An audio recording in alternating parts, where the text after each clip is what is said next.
They had it coming. They only had themselves to blame. They got a crumpin', a good old crumpin'. You only saw it in Gaskell's name. Work. In other words, welcome to the Fluffenhammer musical editions. Just poop.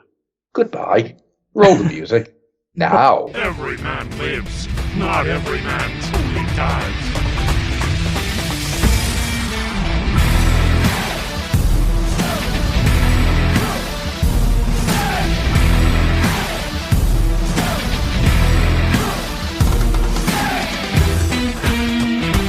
I don't want to imagine orcs in like sexy lingerie. No. For some reason, I don't know. It's just not my thing. I would like you to know that I went through multiple songs from Chicago before I settled on that one. You could actually go down as a motif the musical route, Adam. You could pick songs from like different musicals to sing as orcs. I think that's a great idea. You could have been anything that you wanted to be. What about Mork on High or something like that? That'd work rather well, wouldn't it? Consider yourself all of us. Consider yourself a part of the family. I think an orc rendition of Les Miserables would be quite interesting. I think that'd be quite fun, actually. Yeah, a simple Gretchen stealing a bag of teeth. You buy the mecha knob. I don't know. Yeah, that could work. Someone talented should write something like that. I think that's a great idea. I mean, you know what would be a real challenge? The orc version of Evita. Where would you go with that? Don't cry for me, Armageddon. Actually, yeah. I'm gonna come back. Yes. Give you a kicking. Yeah, that would work. And then a sticking. Yeah. And then a sticking. Yeah. Oh yeah, this could work. Yeah, damn. I mean, nice. others are much Right? easier. You know, the Little Shop of Horrors, the orc who has a pet Tyranid or something. So easy, so easy. Yeah, unfortunately, because it's a Tyranid, you don't get Feed Me Seymour, you just get... Yeah. Just to a musical accompaniment. It's more chitty chitty bang bang, that's what concerns me. Oh, well, you know, you could do Caractacus Potts as an orc. I think that's a great idea. I almost want to do a mech called Caractacus. I think that's a brilliant idea. Yeah, actually, I quite like that. I like that a lot. Chitty chitty daka daka, right? Well, no, you can keep it the same name. It's just spelled slightly differently because it's just a big shock jumper or whatever they're called. It's like, yeah, this is my chitty chitty bang bang. Call that because of all the bang bang on the front. Yeah. Mary Poppins. That would be fun. A spoonful of Daka makes the medicine go down. Oh my god! Bedknobs and broomsticks, and it's instead of a witch, it's a weird boy. Oh. I think that'd be great fun. Oh, that's so good. Oh man, yeah. I think what I'm going to have to do at some point is I'm going to have to go back, look at the way these songs are arranged, and see if I can make them fit into. Right, there you go. For the next couple of cold opens, it's just going to be orc-based musicals. Brilliant. That's going to be the theme for the next few months. I'm going to be thinking of these. Oh my god. Yeah, in fact, we're going to end this show now so we can restart this show with a new cold open to sing more orc songs. Oh man. Although, I can't get out of my head now the thing from Bugsy Malone. Yeah, you could have been anything that you wanted to be. Anyhow, right. I'm Adam. Hello. This is George. Hi. And this is Andy. Hello. Apparently, it's a lovable street starfish. Apparently so. That's what they say about me on the streets. Lovable. If anybody gets where the reference of a lovable street starfish comes from, you get immediately 5 points. Aren't you a lovable street urchin? That's me, sir. Is an urchin a small animal full of spines, lives under the water? And yes, probably a starfish, sir. I'm a lovable street starfish. That sounds Pratchett-esque to me. It is. It's from the first Discworld game. I thought so, yeah. It's got the overtones of a Pratchett literary joke, you know? Yep. And it's the one of the jokes in the first ever Discworld point-and-click game that reduced girlish chickles. Just Oh, stop laughing. that is a fun game, but it's a bitch. It's just evil. Like the puzzle, point and click adventures from that era, they ranged in quality, and that game, the logic, like rather the lack of logic regarding the puzzles you have to do, is just baffling. Oh, you got nowhere without the walkthrough. Oh, you needed a walkthrough. The second one was better, but still quite oblique. Well, yeah, because if you knew the books for the second one, you could kind of work out what you needed to do. You could kind of get it, yeah. 4 cc's of mouse blood and 3 planks of wood. Yeah, okay, brilliant. I know exactly what I'm doing with this. But the first one, I mean, when you had to go back through time to mend the broken drum. Oh, Jesus, it was bonkers, yeah. It's obvious that's what you had to do. Come on now. I mean, Why wouldn't you go back in time to fix a drum? It's an odd balance, isn't it? Like you look at the apex of those games, which was obviously the first 3 Monkey Island games, yeah. And they have a new one coming. I know. I'm kind of excited by that. I mean, the first 3 are just awesome games. They're just beautifully done. But in those, the puzzles are weird, but they make sense. Yeah. It's an odd sort of cartoon logic that they follow. So you understand by the end why Guybrush has been walking around with like a goose or a duck in his pocket. It makes sense, but the first Discworld game, it is literally just randomly clicking everything with everything and hoping it works. That doesn't work. And that doesn't work. No, that doesn't work. It's like that bit in Jurassic Park where you have Nedry going, you didn't say the magic word, and Jackson just shouts at it, please, I hate this hacker shit. And much as I love Eric Idle, there's only so much you can hear him like say stuff like, let's just leave him alone or whatever before you just want to tear your hair out, But that's the thing, if you remember in the first game, you didn't get those multiple things. All you ever got was, that doesn't work. Yeah. And it was infuriating. It drove you around the bed, which is annoying because the game looks great. The sound of it is gorgeous. Yeah, art design is good. Oh, I love it. The rendition of like Ankh-Morpork is fabulous. Oh yeah, I prefer the first game's look to the second game's more cartoony look. Yeah, the second one goes slightly more. It takes a little bit more influence on the Josh Kirby covers, doesn't it? The second game, it's like got that sort of curly, cartoony thing going on. Yeah, and it's like art rather than pixels, if that makes sense. Yeah, which it always kind of didn't look right to me. But that's just me, and the fact that I'm very old. Oh no! And then Discworld Noir happened, and I'm still into minds whether or not that was a good thing or a bad thing. Yeah. Just say it was a thing. It was a thing. It was a thing that I thoroughly enjoyed, and it introduced the idea of Nylonothetep, the laddering horror, which was an amazing idea. That's a great joke. But on the other hand, Sam Vimes was completely wrong. Yeah, they've always had trouble, the Discworld books, with any kind of adaptation. They've always had trouble. It's there are certain books that do not lend themselves to visual adaptation, and they are one of them. Well, this is the problem, and it's because so much of that is the Pratchett's narrative between the dialogues. Yeah. That sets everything up and gives you the ideas and tells you what's actually happening. Oops. I just smacked my microphone. I'll try not to do that again. When you adapt that, you've either got to put Pratchett's words into the characters' mouths, which doesn't work because the characters don't say that stuff and it changes the way that they speak, or you leave it out.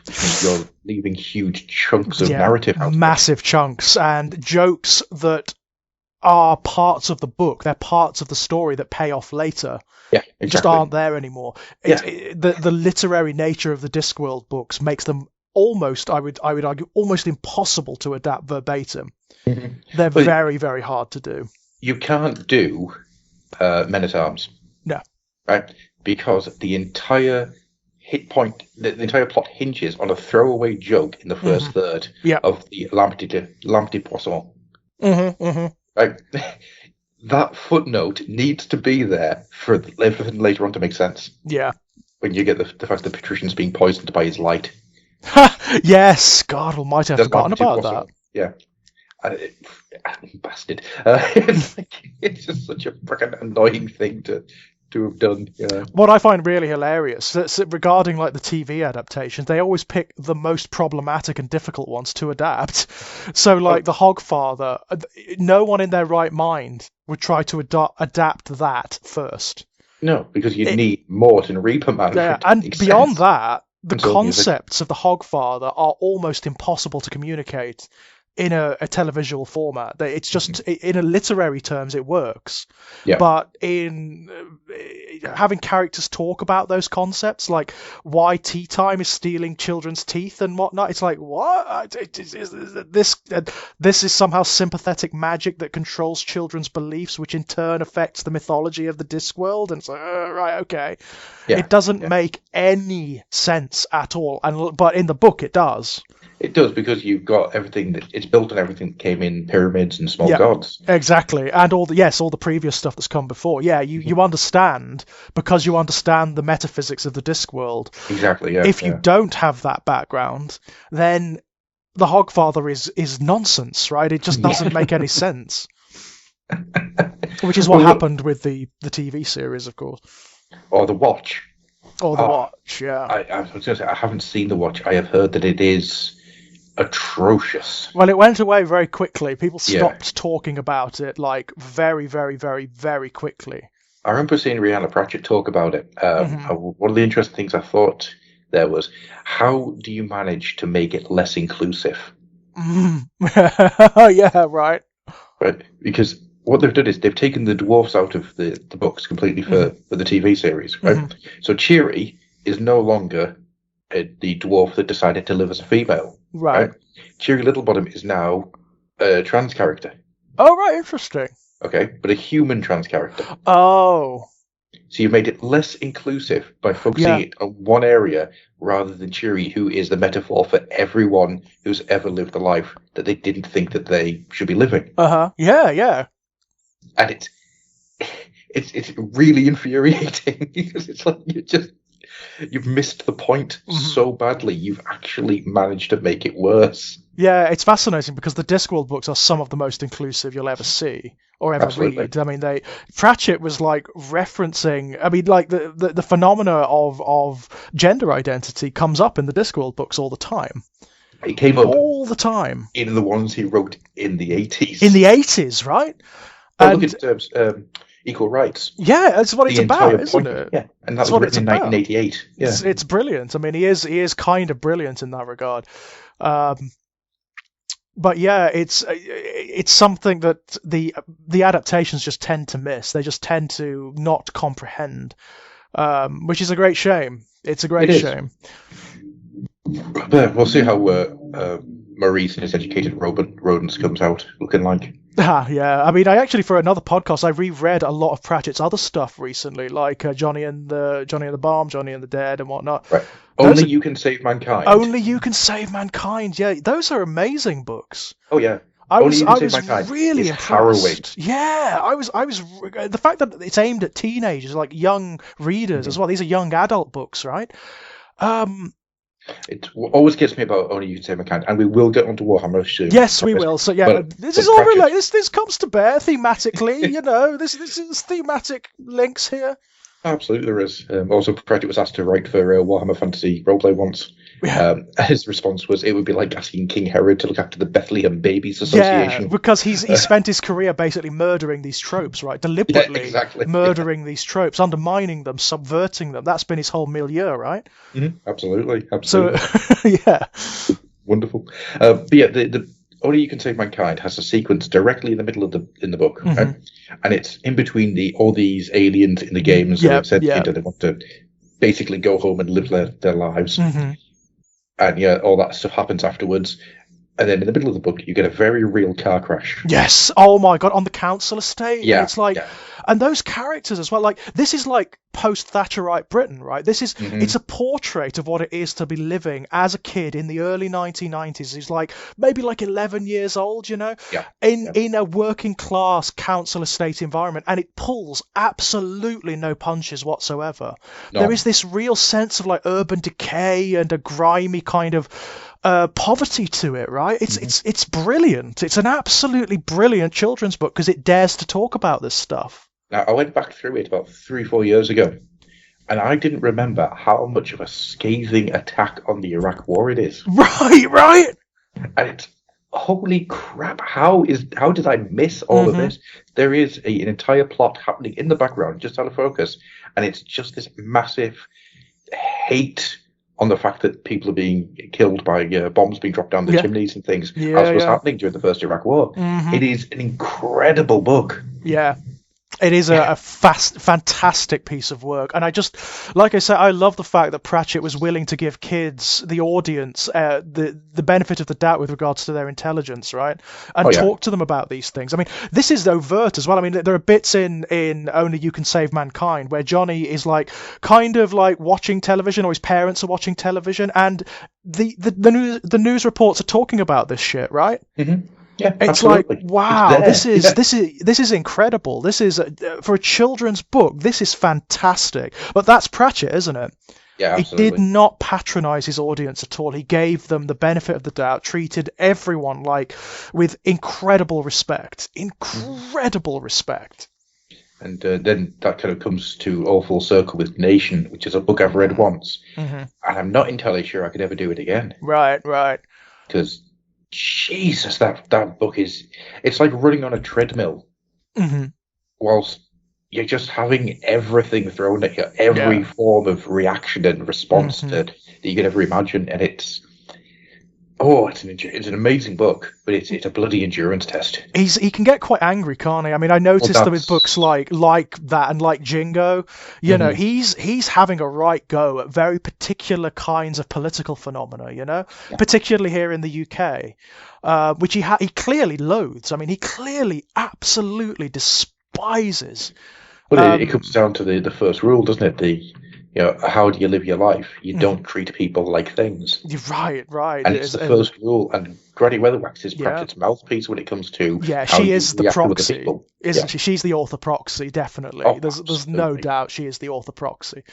Vimes has got a bit of that as well, but I think Vimes is more of an object, like a subject, because he's a policeman, obviously, which Pratchett has a degree of cynicism about, whereas Weatherwax, she's not. She is more wholly the author proxy, Well, Weatherwax is the mouthpiece of Pratchett. That's where a lot of Pratchett's way of describing how he sees the world around him comes out. Well, that becomes overt in the final book. Shush. No, haven't read it yet. Shush. Oh, Can't do prepare for it. I was in bits I was absolutely in bits by the end of it.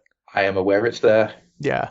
But I can't crack it open yet. I still can't do it. It's really sad. Once I've done it, once I've read it, I know there's no more. Yeah. And I can't live in that world just yet. I can't be in the world where there isn't any more to go. But my God, I mean, look at the body of them. I mean, these are, even like the lesser Discworld books are really good. Oh yeah, there's no such thing as a bad Discworld book. No, there isn't. The what's he called? The Last Continent. I loved that one. I thought that was so fucking hilarious. That's got some of my favourite Pratchett jokes in it. That one with Death in his library. For those who don't know, The Last Continent, 4X, it's Australia. It's the Discworld version of Australia, basically. And there's a point where Death goes into his library, and Death's library is interactive. You can ask it questions and it will give you answers. And he says to it, give me a list of all of the dangerous creatures on 4X. And he gets buried beneath a mountain, an avalanche of books. And he climbs his way out and he goes, all right, give me a list of all of the non-dangerous creatures on 4X. And a little bit of paper floats towards him and he catches it, turns it around, and it says, some of the sheep. I remember reading that and just falling over, just cracking up completely. Right. Should we go to some Warhammer? Shall we do Warhammer? Andy. Yeah. As me and George have just shite for the last probably half hour. Do you want to take the first story?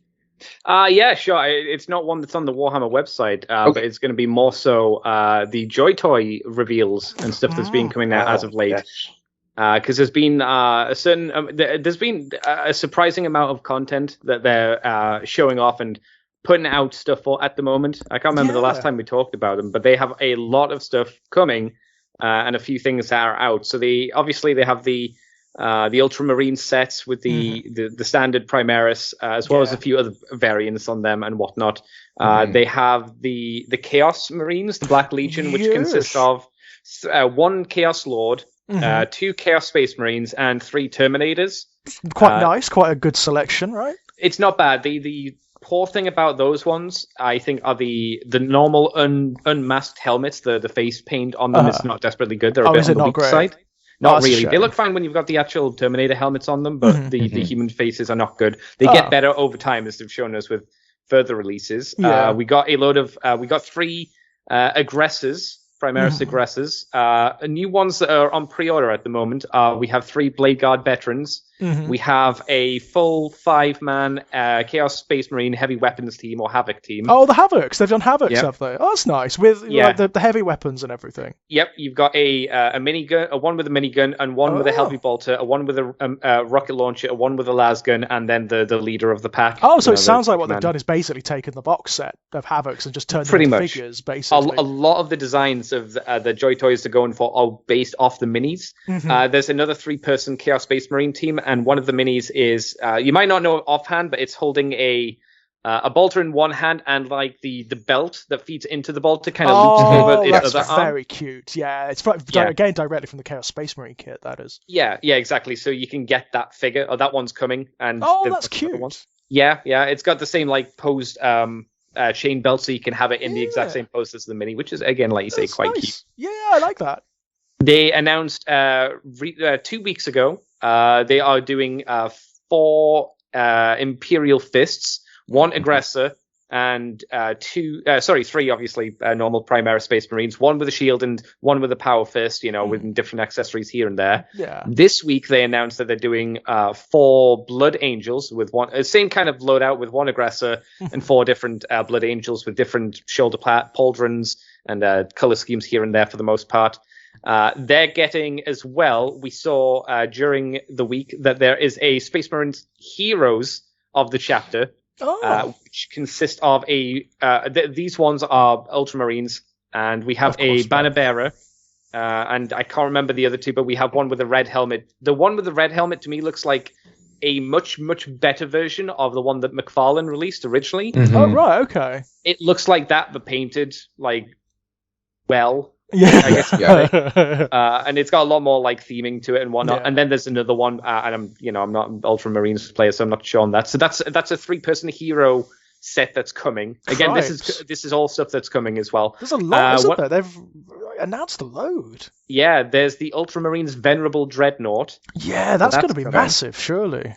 Yeah, the problem with it, I think, looks like it's going to not really pose at all. Well, yeah, it's a Dreadnought. Yeah, and because it's a box. Like, the cabling on its legs looks like it's not going to have any knee articulation or foot articulation. That's a shame. I'm assuming the arm that has the power fist probably isn't going to have an elbow joint. I assume. I might be wrong, but it doesn't look like that's the case. Is that just to keep the price down, do you think?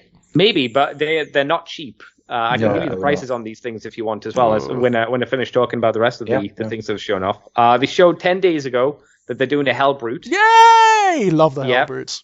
So the Hellbrute is coming. Once again, I don't think that's going to be superposable, but it's going to be massive. Yeah, right. What else was announced? Oh, 1 day ago, they announced the Blood Angels Furiosa Dreadnought, the best kind of Dreadnought. Whoa. I've never been a big fan of the Venerables. I prefer the square ones. Yeah, ones the old-fashioned ones. Yeah, I like them. So that's good. He seems to have his loadout are 2 power fists, 1 with an underslung flamer and 1 with an underslung bolter. Again, it'll be similar base that the Venerable will be built on, just obviously tweaked to make it into Blood Angels-y and Furioso styled.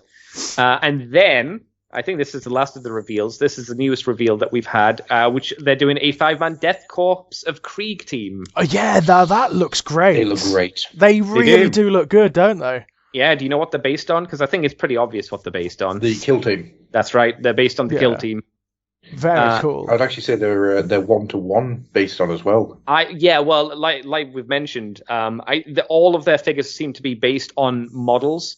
Existing models, I should say. So the Hellbrute looks like the Hellbrutes you've seen. The aggressors look like the Hellbrute, etc., etc. So if you're going to do some Death Corps of Krieg, the easiest way to do them, I guess, is to base them off models that are out. So absolutely. I wonder if CAD models are being shared and adapted or something like that.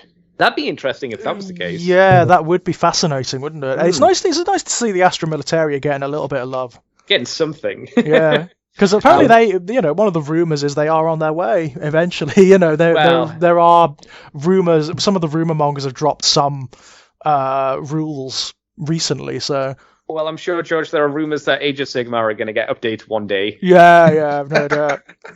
Well, when that happens, I don't know. But no, the Death Corps of Sweet Krieg summer look child. really... Yeah, I know, right? One of the good things about the Death Corps of Krieg, it looks like they're not going to have human heads, so you don't need to worry about that. Just the helmets, all. yeah. Well, the helmets are kind of characteristic of the Death Corps, aren't they? You kind of 100%. need them, Yes, I will say that the hero for the Havoc team, the champion has an unhelmeted head, and the head paint job and just detail looks a lot better on it than it does on the previous Chaos Terminators. So it looks like they are getting better at doing heads. doing the human stuff, yeah. Yeah, and I'm sure he'll, again, get better over time as well. Something that Joy Toy doesn't do very often is full human faces. That's not true. I mean, they have mechanic teams and stuff for their giant robot teams, so they have done humans in the past. But I suppose for the most part, you're right. They do.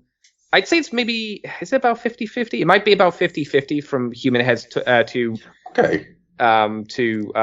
mech, not mech heads, but like helmeted heads, I suppose. But there's a lot more of them than I think, or thought of at least. I remember when I was getting into them years ago, when I was doing all the 3 3/4 inch stuff, all the stuff they had was helmeted or masked or gas masks and goggles and that type of thing. Yeah, there's still a lot of that, but there's a lot of the mech guys seem to have interchangeable heads with helmeted heads and whatnot as well, so it's not cool. just locked to that. Yeah, so they have expanded their range a little bit. Interesting. Again, these guys are not cheap. No, I can imagine the dreads are going to be massively expensive, aren't they? The Venerable Dreadnought is, let me change it from US diddly dollars, because no one uses diddly dollars, which turns out to pounds. It's going to be, if you get it from show.z store, which is where I'm getting my first Chaos Space Marine from, which is in the post, apparently. I wanted to check one out before getting a load of them. The Venerable Dreadnought is £97 and 8p. Oh, no. That's a little much for me. Yeah, I'm going to be interested to see how big these are, because the Dreadnought is 1 to 18th scale. Right, okay. So it might be quite big. I don't think these are 3 3/4 inches. No. Interesting. I think these might be 5 to 6 inches. And I have no idea what a Dreadnought would be, but it would be equivalent to whatever that is. So if you wondered what a singular Chaos Space Marine are, they're about 48 for the Havoc team boys. Blade Guard are at 46. The Chaos Warriors are about 44. So, they do vary in price and whatnot. The one I got was 48, I think, something like that. They do have a roadmap as well of things coming in the future. And it seems like because of this roadmap that they've used, I'll send you what the roadmap is. The problem is the roadmap is a very long image, so it'll be quite difficult to look at stuff. But they showed a teaser image of some Space Wolves. In Primaris armor, so that's definitely going to get announced soon. If there's a close up of a helmet coming out, on this list of things, they've also got Space Wolves on dogs, big dogs, whatever those guys are called. Like the Fenrisian Wolf Riders. Those if guys, that's what they're called, yeah. 2 different types of dreadnoughts for them. One's a venerable one with the axe and the shield and all that jazz. The Frost Axe, yeah. Yes, yeah, and then the other dreadnought is a boxy one with big claw hands. With like Bjorn. 4 claws. That would be Bjorn the Fell-Handed, wouldn't it? Presumably. I have no idea. Again, they're stinky space wolves. I'm surprised you care enough about them.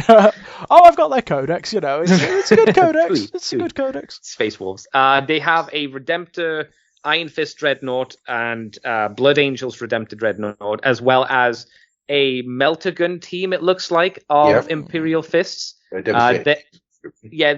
a captain of some sort in some kind of aggressor-looking armor. I'd guess. Again, more Blood Angels in a heavy weapons team-looking style, I suppose. More importantly, there's an Ork team coming. Orks. Interesting. Orks and Squigs. I know what team it is. It's the kill team. It's the kill team for the Orks, which makes sense because if you're going to do the Krieg team, do the Ork team.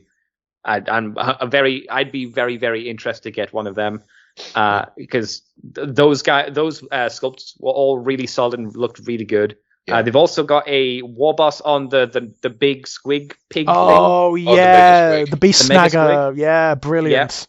And then they've got images of 3 Killicans. And I'm going to call them Killicans because to me that's what they are. Cans ready for fragging. We have a few more. They've got another Hellbrute On here, they help with the autocannon, I think it is. That is the Reaper autocannon, yeah. And it's So also I'm got the wondering- Hell Scourge as well, the tentacles coming out the side. Very So nice. I'm wondering if they'll paint it up into a different color scheme, so it'll be a bit more worthwhile than just doing another Black Legion one. Well, or this not. one is not Red Corsairs. This is Crimson Slaughter. Hmm. This is the Crimson Slaughter colours. Yeah. I'm not sure if they're just using that image because that's the standard kind of Hellbrute image. It could be. Who knows? Could be. Rather than obviously when they're using with Space Wolves and Imperial Fists, that's denoting a specific thing. Yeah. With Chaos, because we haven't seen any other chapters for Chaos. To me, that's up in the air. Right, they do have some more Terminators on here as well. They've got some Cultists. Unfortunately, they've got even more Ultramarines. They've got a There's Redemptor. a lot of Ultramarines there. Yeah, they got a Redemptor. They've got another Dreadnought with like missiles on its back. They've got the stupid Primaris go-kart buggy toot. I've got a gun on my back. Just stupid. They've got the new bikes, which won't be able to work as the bottoms of them scrape along the ground, and means they couldn't cover terrain. But never mind. Design. They've got Malus Calgar in there as well, which Marnius is there. Marnius Calgar. And then they have the fancy. Again, you'll need to help me. The fancy guys with the shields, with the big ultramarine symbol on and the big winged helmet faces. Those guys seem to be in there as well. Okay, I'll go with that. Anyhow, yeah. And then there's another load of, I guess, just like, more ultramarine lieutenants, I guess. Who knows, right? Because that's the meme. Yeah. There's a Black Templar Redemptor, Dreadnought, nice. a Chaplain, and a few other guys. I know this one's coming up soon because I heard my rumor, the guy I look at on YouTube for this stuff recently said that these guys are going to be coming soon. Grey Knights. Yeah. So on here we have the stupid Dreadnought. Oh, the Dreadnought. Yeah, the baby Dreadnought. Yeah. The baby carrier, that's the one, yeah. Terrible design. Never mind. There's a few other characters there. We have some Custodies in their super duper armor, whatever those are called. Some Sisters of Battle. And then the smallest of images, they have Tempest Scions. And then right at the very bottom, which are just symbols, Tau and Necron. So I guess that means they're and Panda. far away. Yeah. There's also Panda. I just want to point out that the 40k Panda Legions are actually getting something as well. That's okay. It's about time. It's about time. The squads need something to ride on. They do. Yeah, that's Panda Riders. But you can see if this roadmap pans out to be true, there's a lot of stuff coming, and at the rate that they've been putting stuff out, granted we haven't been keeping up to date specifically on this stuff, it seems like there's going to be a lot of stuff. And granted, this might not be for people listening to this show, because people listening to the show and people who collect action figures or dolls or whatever you want to call them, collectibles, they're two different markets, but there is some crossover. For me, this is good because I think from the look of the Joy Toy things, they have incredibly good paint schemes compared to what I'm able to do. They look like they're painted to look like the not over the top paint style that GW used to do for their showing off of models, but more of the standard paint jobs that they're doing now for heavy metal. It's quite concise, isn't it? It's quite concise, Yeah, I heard someone on a YouTube video say that the paint jobs that they did much earlier on for the heavy metal team were crazy. They made terrible models look really nice, and now it's a lot more, I guess, a doable standard for a lot more people, rather than almost kind of golden demon-y crazy woo-woo, especially with the tools and paints they had available at the time there. Yeah. That's the difference, is that it's now a team of really good painters compared to a team of golden demon winners. Yes, yeah. And I think there was a deliberate effort that there were some models back in the day that were not good visually. But if you had the right painter, you could make a terrible mini look really cool. Yeah. And now you don't need to worry about that. Now you just need to paint to a consistent high standard, and everything needs to look like it would do in the world, so it looks consistent. Yeah. Like you can't use old school Nagash, for instance, and be like, oh yeah, this kind of works. It just like sticks out. You go, oh Lord, okay, that's certainly a paint job. Good for them. That didn't work back in the day. No. Don't make me find one of those Nagashis and paint it up in a way that you like. I'll do it's it. striking. It is. It's certainly striking. Yeah. You know what it looks like? Nagash from that era looks like Santa Claus. Yeah, in the sense that like the people of Shaiish would dress up as Nagash and go around to people's houses. Yeah. He does look like he's wearing a Day of the Dead mask. Yeah. Absolutely, he does. It's like his face is a sugar skull. Yeah. Gets all the kids to come round, sit on his knee, and say, "Please don't kill me, Nagash." And he's like, "Oh, I'll send the Bretonnians after you." And they're like, my "What?" god! Like, on you go. It's the supermarket Santa Claus equivalent of Nagash. Brilliant. I Yeah. love it. Yeah, there you I go. love it. Set up for a Christmas scene. Heavy gold. You know what I really love? gold You demons. guys have seen the image of Nagash from the old army books Undead, right? Mhm. Looks Yeah. nothing like him. It looks nothing like that miniature. You know what the story behind it is, don't you? I do, yes. It was supposed to be that head was not supposed to be the head that was used, was it? There was a holdover, wasn't it? Well, it wasn't a holdover. It was, how I understand it, was the original sculpt was this really withered face. Yes, And like the artwork, yeah. Yeah. But the Ansel decided, no, need more of a skull head. And so the sculptor just did this ridiculous big skull head and just went, well, there you go, thinking that they'll never run with that and they'll go back to the withered, zombified face. And unfortunately, Brian Ansel just went, perfect, we'll use that. I mean, the irony of that is that miniature for the longest time was one of the deadliest things in Warhammer Fantasy Battle. Yeah. Like, he was It was a so beast. deadly because no one was buying it because it looked bad, and they needed to justify people getting Yeah. it. He was a beast. It was deadly because it was a solid piece of lead that if you cut yourself with a sword, you would die within days. It was literally licked it, you get deadly as poisoning. well, you know. Yeah. You could chuck it at someone, and then it would do Crush some a skull with damage. it. But no, he was a beast. He was an absolute beast. He was one of the most powerful magic users in the game. He could cast Hand of Dust, which just removed miniatures. It doesn't matter what it was. Hand of Dust just removed miniatures. It was crazy. As it is now, he still has the Hand of Dust ability now. He could take on things like Bloodthirsters back in the day. You know what wasn't good against? Mm. Thousand Suns. Because Can't the turn Hand of dust into Dust. ghost. Yeah. Yeah, it doesn't work. Hand of Dust Yeah. just doesn't work, yeah. Too bad, mate. Good try. Sorry, already done that. It Yeah. didn't work then Everyone's either. sitting in the background crying, going, "Come on, man." Ashes to ashes, dust to dust. Well, bollocks. Do you remember how Nagash was able to take Van Hell's Dance Macabre twice? Oh, God. There was a way of doing it where you could get him to cast Van Hell's Dance Macabre twice, which Was means you this could make a back in skeleton Fantasy horde. Battle, yeah. Yeah. So you could make skeleton hordes move 4 times in a single Yeah. move turn. Yeah, he was bonkers. I've seen there were battle reports in White Dwarf where they used him, and it was just crazy. Just He like was only meant for narrative battles back then, really. He Yeah. wasn't meant for any competitive scene. He would have been banned, definitely.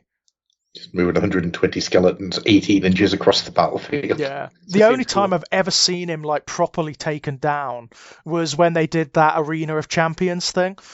When they did it was basically they did this. It was a really good article in White Dwarf where they gathered together all of the basically representative special characters of all the factions and got them to duke it out in an Arena of Death thing. And they threw in a wild card, which was a Bloodthirster. Mm-hmm. And in the end, the last 3 were Archaon, as he was back then, Nagash, and the Bloodthirster. And the Bloodthirster killed them both. That was 6th Ed, wasn't it? Yeah, there was. When Bloodthirsters were like demigods, basically. They were crazy. Ridiculous. All greater demons were back then. Yeah, that was so good. So, Andy, Yes. to return back to the Joy Toy very quickly. Yeah. So, which of these jumps out at you the most? Which is your favourite? Which is your least favourite? Which is your most meh? In terms of the roadmap list of stuff that we haven't seen or stuff that is coming that we have on pre-orders and whatnot. The stuff that we've seen coming, because we don't know anything about the roadmap other than what the idea is. Well, I really like the Death Corps Krieg. I think, unfortunately, because of their coat design, they're going to have very limited leg articulation, just because the cape the cloak hangs down just above the hips. Mm-hmm. So I think that's going to really limit them. But I kind of want them regardless because I think they look very cool. Yeah, they've always good. looked cool. And I like the fact one has a little medical bag, one's got a little paper, which you could, it's a newspaper or something like that for cartography. Maybe he's looking at a girly magazine. Who knows? You're on the battlefield. You got to do something. Right, that's it. I'm now going to have to create a Death Corps Krieg comic where it's just this one guy wanting to get a 5 minutes piece to look at some porn. You know what you need to do? You need to get an Imperial Guards commissar and make him into J. Jonah Jameson. Send them against the Tyranids, telling them they want to get Spider-Man. I want pictures of Alfarius. Oh no, it works better for warp spiders, doesn't it? I want to get pictures of Warp Spider-Man.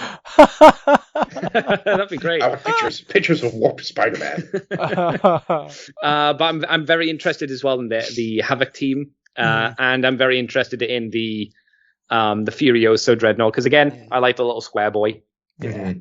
Yeah. I wouldn't mind getting, like, maybe if I like the Chaos Space Marine, I wouldn't mind getting one Imperial Fist, one Blood Angel. You know, I don't need an entire 5-man team of each of them, but I like the idea of getting like maybe one of each, because I like the Imperial Fist that has the big shield, because that seems very Imperial Fisty. There's a Blood Angel that has the Black Pauldrons. Versus, I prefer the Black Pauldrons on Blood Angels versus the red ones, just because I think it breaks up the solid redness of them. Yes. What does that mean? Because all the different colours denote different things, don't they? So what are the ones with the Black Pauldrons? Yeah, they're a Death Company, aren't they? Are they? No, the Death Company are the ones that are completely all black. Yeah, they're all black. So the Black Pauldrons, are they? I can't remember what that denotes. Does it denote the veterans, maybe, or something like that? It Company might be sergeants, something like that. Yeah, it might be rank or something. I'll have to look at my Codex supplement, because it tells you all of that chicanery in there. Yeah. Yeah, but yeah, those are the ones I'm most looking forward to. Ones I'm least looking forward to are anything Ultramarines, I'm afraid to say. I just don't care about them. I look at them and say they're nice, but I'd never want one. Yeah. Never. Poor Blue Boys. They really get some stick, don't they? I mean, you could get one. It's GW's own fault. You can get one, take the helmet off, stick like a Mythic Legion skull in there, and you just go, dead. They can be used for body fodder. I agree. I agree. I want to know if anyone's going to put any of these on bases and try and play old games of Inquisitor with them. I was going to say they're about the right scale, aren't they? Yeah. Varak said he wouldn't mind getting 5 of them or something like that and doing like an oversized kill team game. Yeah, that could work. That would be very cool. Be pretty neat, yeah. Yeah, I could see that working, actually. That would be fun. Or you could use them in like one of the role-playing systems, like Black Crusade or something. Definitely, yeah. Am I making this up? Or did Shadowrun have something in place to use their action figures in a game? Shadowrun had action figures? Yeah, about 2003. Who did them? Was it an actual company, or was it like... was it like Proxy, you know? It wasn't an actual company. They were really cool. It wasn't McFarlane, but it was like that kind of... That vibe, yeah. Yeah, it might have even been Sideshow. Interesting. Okay. No, I'd never heard of him. Hang on a second. I'm going to look it up now, because I'm really interesting and I'm really exciting. Shadowrun action figures. I hope that you're all on bended knees waiting. No, that's Shadowrun Jewels. No, that's WizKids. No. I'm going to have to look up for this. Interesting. So does the internet not have any record of them? The internet is calling me a liar. Yeah. maybe you're just hallucinating again. Maybe they never existed. I am sure these... Oh, no, hang on. No, apparently they were done by WizKids. Oh, okay. That's weird. Well, you know what they say, Izzy busy, let's get Wizzy. Kids. Ellipses kids. Yeah. 2002 to 2005 from the WizKids Shadowrun Jewel line. A hybrid between the action figure line and the popular HeroClix gaming system. And the Steam game. That's how I know it. Yes. Yeah. What do you mean, the Arena Fighter game, or the really cool... No, the good one. Yeah, that. Yeah, the Arena Fighter wasn't on... The Arena Fighter was only on Xbox. I don't think it ever made it to Steam. That was terrible. Hang on, there was an Arena Fighter Shadowrun. Yes, there was. Yeah. Who conceived of that?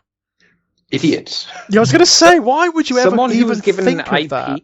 Someone was given an IP, and it was given the early GW treatment of, do whatever you want. Whatever, yeah, who gives a shit, yeah? That is bonkers. I mean, like, it is literally an RPG. There is actually a format in video games to do this. Yeah, but what if we just make an arena? Everybody likes arena shooters, George, so shut up. How about that? That's probably the mentality. Yeah. What's like they made a Legacy of Kain arena shooter? No, that was... what would you call that? There was a 4-person online only game. Yeah. We added characters and stuff like that, and it's called Nosgoth. That's what it was called. And it looked nothing like Legacy of Kain. No, and clearly it was never meant to be, right? It was clearly never No. meant to be. The game was in production before that was even attached to it. Yeah. Yeah, what garbage. What a shame as well. Idiot. Yeah, let's take a narrative-driven game series and strip all the narrative out of it. Mm-hmm. Yeah, that's the correct way of doing it. You know, I mean, clever stuff. I remember when they tried to do it with Final Fantasy. Yeah. Oh my god, like Final Fantasy 13, the corridor simulator. Yes. Yep. Jesus Which, by the way, you could have even gotten away with if the story was good. Oh yeah. But But it wasn't a It story. was garbage. It was I would say that Final Fantasy hasn't been good for a long time, though. No, it At least from my hasn't. perspective. No, it hasn't. Since 9. I don't know if the I like online 9, one is good. I hear a lot of people love Final Fantasy Online, whichever number that is at this point. Yeah. But I 15 like was alright. 8. I really like 8, but 8's got a lot of issues. But I Yeah. enjoy it. But I wouldn't say it's like well written. 10 10 is probably like the last one I enjoyed. Yeah. And again, that's got some Real good bits of issues. story to it. And It also got some has. It's got well. some great mythological notes. You Yeah. know? It really does have some great mythological notes, but it has some of the most annoying characters in existence. Yeah, like the only one that's like worth a damn is Orin, and that's about it. That's about it, really. I mean, Yeah. what I do really appreciate about that game is how much it hates Tidus as much as the people who play it do, right? You know, when you find out he's not really real, and Yes. he's actually just some sort of like mass hallucination, it's like, Yeah. yes, brilliant! But then they made Final Fantasy X too, and that's a weird game as well. Oh, you mean the Spice Girls dress-up game? Yeah, it's weird. Yeah, it's odd. Where Tidus It's- is real or something. Yeah, or at least but he's based on someone real but or he's something. not. Yeah, he's based on someone who was real. I tried to finish it and couldn't. I was like, No. no, it sucks. It's I think I was garbage. also It sick of the is world as well. Hot garbage. It really is. Whilst Final Fantasy 9 had Sturm, and Sturm is one of the greatest characters to have ever come out of the Final Fantasy franchise. 15 is good. 15 is really good. It has. Which one's 15? Is that the 15 one where they all go against Chaos and they're like, we're gonna kill Chaos, guys? And it's like Dark Souls. that one. No, 15 is the one that has the really positive male like role models in it. It's great fun. It's actually got like Oh, it's real- the driving simulator, Yeah, right? Where you pretty run out much. of gas and you got to walk 5 miles to get gas. Yeah, well, that can one. happen. That can Yes. happen. But no, that one's pretty good. It's got a very decent story and some fairly decent characters in it as well. And it's just nice to have like positive male characters in a video game. You know, it's unusual. It's very, very strange. I heard it was okay. I think one of It's the issues fine. that people cited was if you wanted to get the most out of it, it would help to watch the prequel movie because it gives context and stuff to the game. But again, I looked at it and I was like, I hate the visual style of Final Fantasy now because they've moved away from fantasy and it has to look realistic. And I'm like, Which is not something I like as such. No. But although that said, the remake of Final Fantasy VII was superb. It was absolutely superb. I loved it. I didn't like it. I I hated loved the it. story. I hated the story implications because it doesn't. A lot of the stuff made me like squint my eyes and go, "Ooh, no, that doesn't work." There was only one part of that game where it didn't feel like they were stretching it out. There was one part of that game because they've stretched that game so long, like a piece of chewing gum. The bit where you go and see Jesse's parents is the only part of that I loved game that. was additional, that felt worthwhile. The rest of it was garbage. It was stretching out the pacing for no reason. It's stretching out the pacing because it needed to make an entire game out of it. But there's so much of nothing happening, nothing going on, and I hated the combat system. Oh, the combat system's a little bit weird, but I must say I enjoyed it a lot. I can really understand liked the people remake. I can understand people liking the combat system, but that style of combat system's never done it for me. But I say, the stretching of that story I felt was egregious. Have I ever explained to you guys why I hate Final Fantasy VII? Oh no, not at all. So, I didn't have a PS1 when they first came out. Right? And as a result, the only time I saw Final Fantasy VII was when other people were playing it. Yeah. Right? Do you want to know when I actually sat down to play Final Fantasy VII by myself? When? 2008. Yeah, that's probably Okay. not the best time to be playing it. Yeah. A lot had happened in video games over that decade. Yeah, it wasn't quite as revolutionary No. after that point. Well, for one thing, everyone kind of like knew what it was at that point. It saturated internet culture so completely that everyone knew it. I managed to play that game up to a point where I didn't know what was happening. I can remember where. Oh, I can't now, actually. But I remember getting to a point going, I don't know what I have to do next. This is brilliant. Finally, I can enjoy the game. I went round to see Ross a few days later. Guess who was replaying Final Fantasy VII? Guess who was exactly at that point? Oh, no. Well, this is why we always say Ross is a terrible person and don't go around to his house. I haven't finished Final Fantasy VII ever. It's difficult to play now. Yeah, it is difficult to play. I enjoy playing it now. I played it a few years ago, not on stream or anything, but I did play it, and I was like, no, this is fun. I did try with mechanically it, but basic. The extra side missions I don't care about. They're a bit cringy in a lot of ways, not very fun to do. Like the chocobo racing is not very fun to do, and everything like that. But then again, for me, I didn't think any of the side games were fun in the new one. So what do I know? I suppose. Oh, the classic Final Fantasy, let's put a surfing section here. Yeah, that happens a lot in Final Fantasy games, unfortunately. I mean, to be fair, I haven't. I mean, it's not a series I follow as assiduously as I used to, because it's just that kind of storytelling has kind of passed me by a little bit, to be honest. I think certain kinds of storing in video games do ruin you for that more direct kind of storytelling. The Dark Souls, Ring, is it? Yeah. Exactly, Dark Souls, Elden Ring. To be honest, there are just more sophisticated forms of storytelling now. It's not just Dark Souls and Elden Ring. It's all the stuff that's come out of the independent scene and whatnot. As a medium, it's evolved in such a profound way since those days that it does, even like the modern Final Fantasy games, feel kind of old hat. How then would you feel about a Final Fantasy game that took a Dark Souls route with its storytelling? It wouldn't work. I don't think it would work. It wouldn't work. No, it just would not work. I mean, for one thing, we've already got Dark Souls, Elden Ring, and Bloodborne, so that context would just make it synthetic, you know? It's a difficult. They are in a difficult place. It's a Final Fantasy game, and it was nothing but Resident Evil style notes.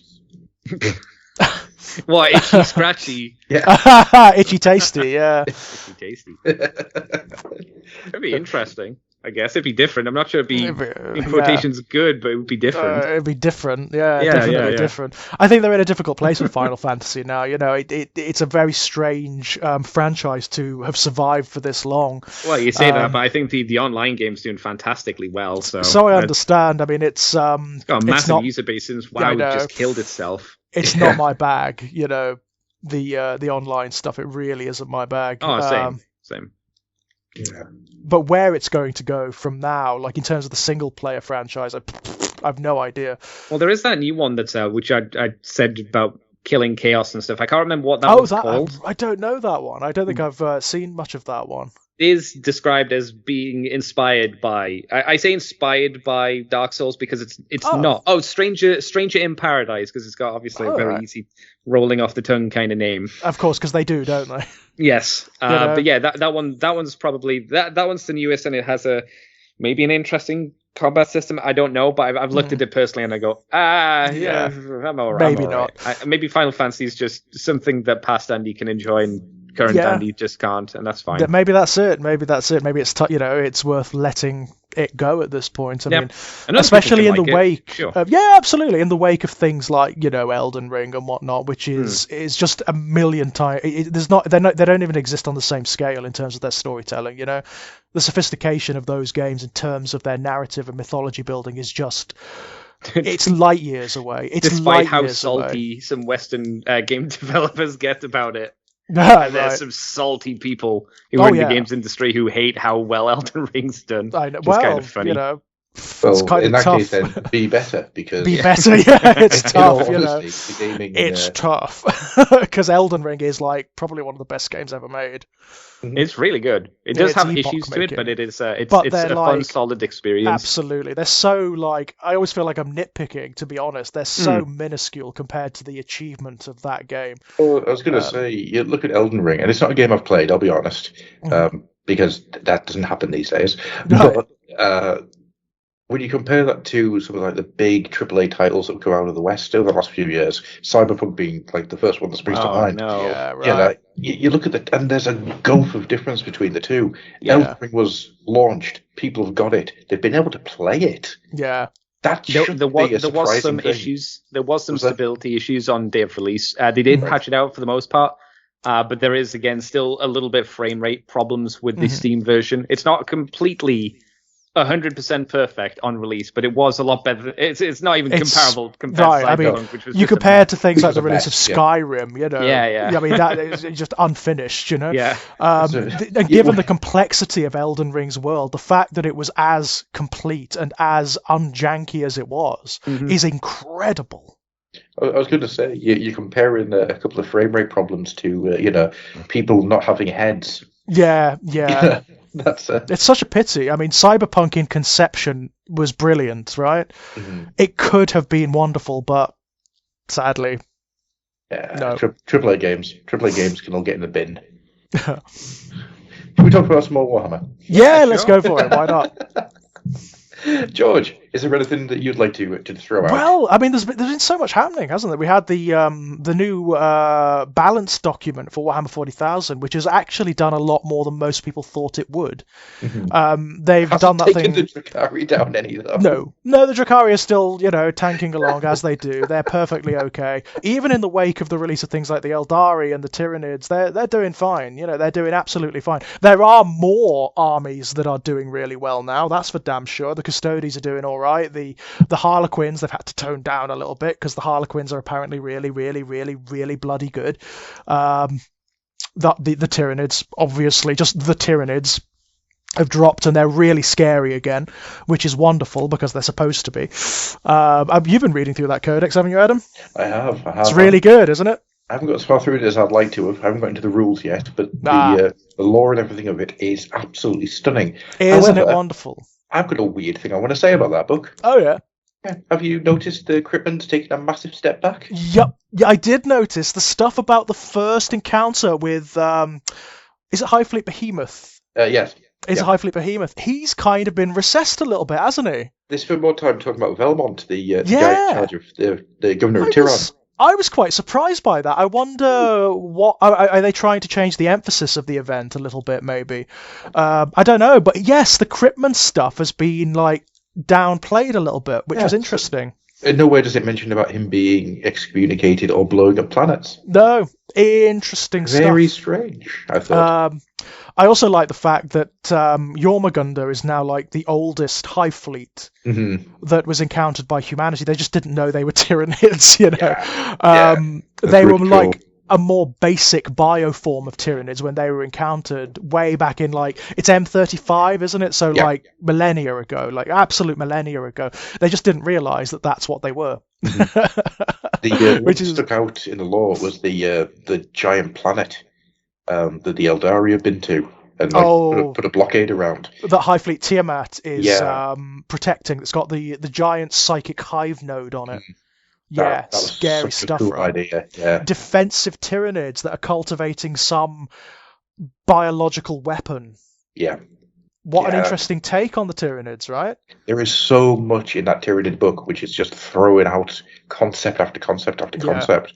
And the book does such a great job of drawing you into the different ways that these different hive fleets run.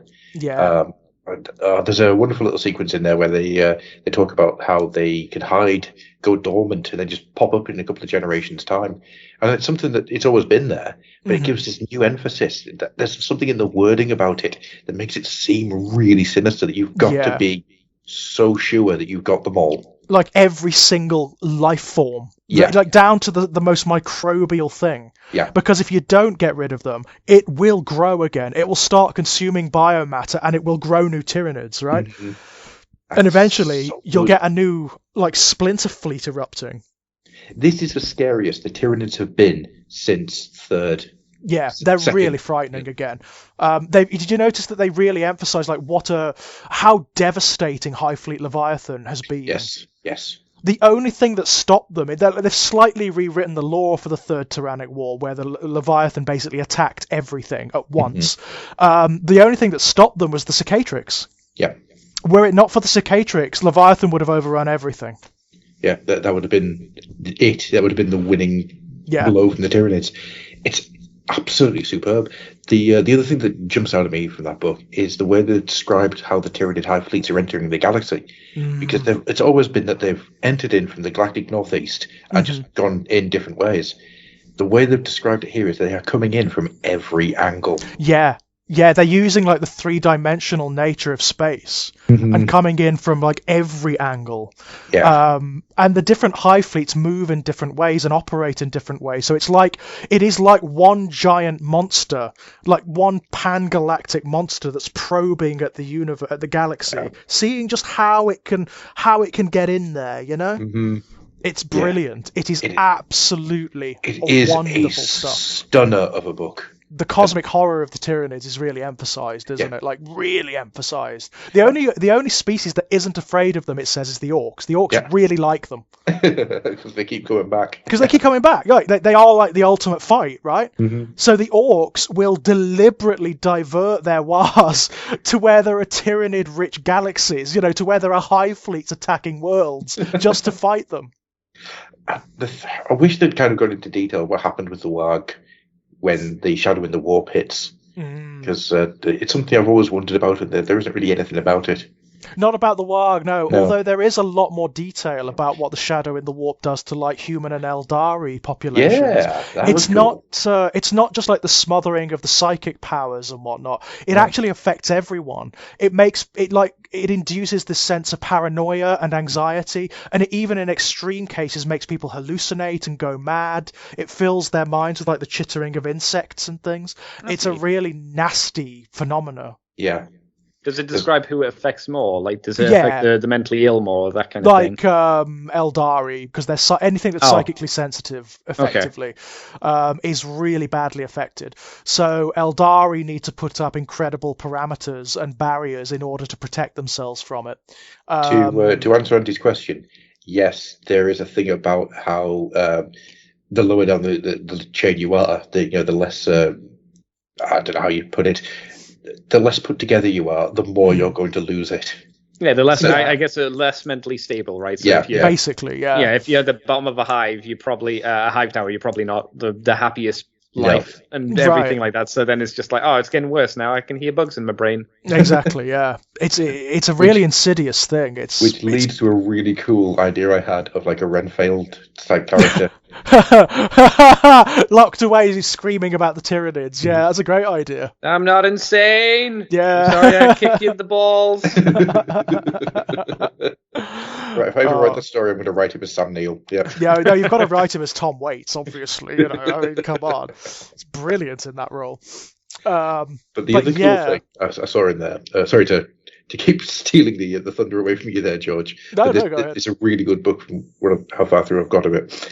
Did you notice that they hinted at something really weird with the Gene Stealer cults? What's that? Which part? It's a throwaway. It's just a throwaway bit. But it basically says, who knows what nightmare is yet to come from the creation of the Tyranid psyche and the human psychic. Oh, and yeah. It's just this little throwaway line. It's not really anything. It's just a little cutaway, but it's hinting that there is something happening when Gene Stealer cults get a lot of psychers. Yeah. Oh. And it's almost like they're cultivating something from like the human genetic material, isn't it? And it's being fed back to the Tyranids. Yeah.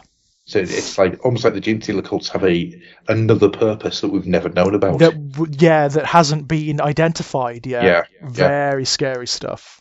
I love it. It's so great. Good. And in terms of the rules, I mean, they're mega. They are really, really nasty now, as they're supposed to be. They are. I mean, they're a difficult army to use in many respects because you really do have to think about how everything works together. But when they work in concert, wow! I mean, for the first time, like ever, they're actually adaptable now. Mm-hmm. Yep. For the first time ever, there is actually the adaptability is baked into the rules, and it is a brilliant system. I mean, it is a sincerely brilliant system. So basically, they've got like their established hive fleets, which is just like their chapters, their craft worlds, their whatever, that have like the set rules and whatnot. But what you can do is they have their normal trait, then they have their adaptive trait, and you can swap at the beginning of the battle, if you want to, you can swap out the adaptive trait for one from another list. So after you've deployed your armies before the first turn, if you decide, oh well, actually this rule would work for me really, really well, you can do that. You can swap out your adaptive trait for another one in another list.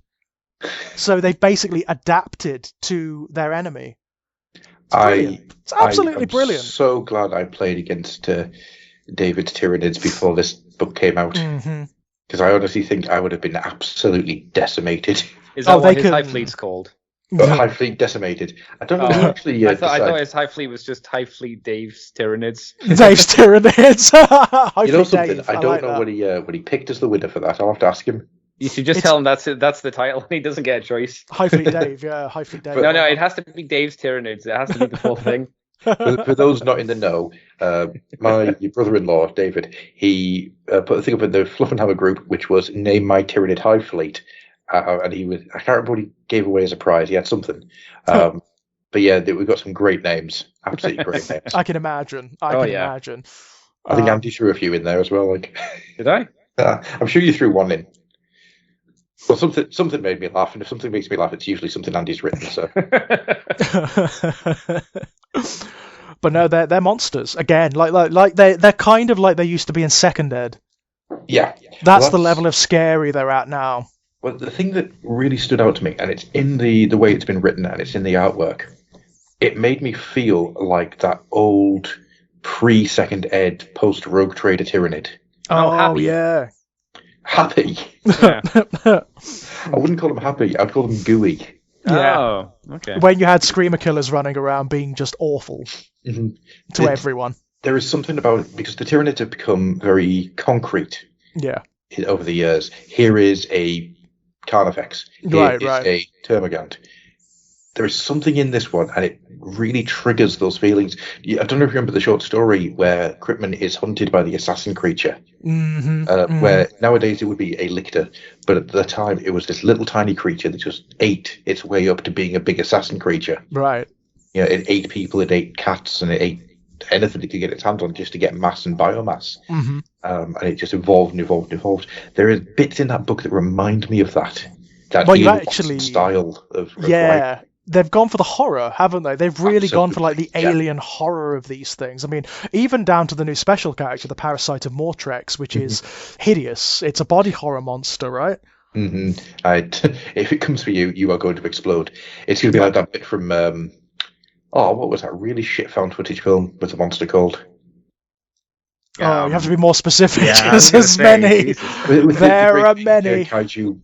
Cloverfield? Cloverfield. Oh, Cloverfield, right, yeah. I just remember it as, Nausea, the movie.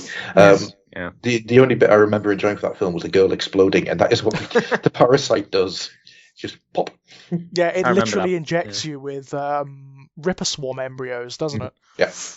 Which is lovely. But that thing's been around for years. Oh, yeah, the idea, the concept. And it was a character way back when, but they never released a model for it. No, it was a character from third, I think. Third or fourth, anyhow. And now it has a shiny new model, which is really lovely. It's a really nice model. I'm not going to play Tyranid. I'm not going to... No. No, can't do it. They're an excellent army, I've got to say. And it's lovely to see, again, another Killer Xenos army, right?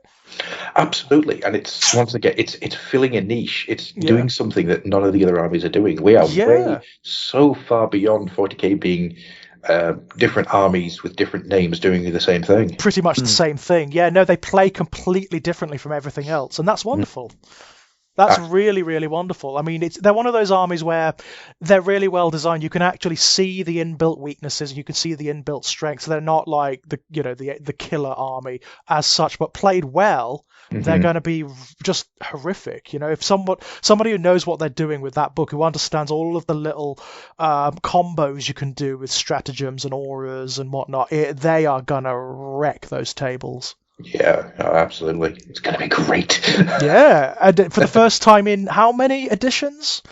Tyranids being scary? It's got to be at least 4 editions. Because they've never recovered from that, which I'm sure it's either 3rd or 4th. I can't remember which one it was, but it absolutely defanged them.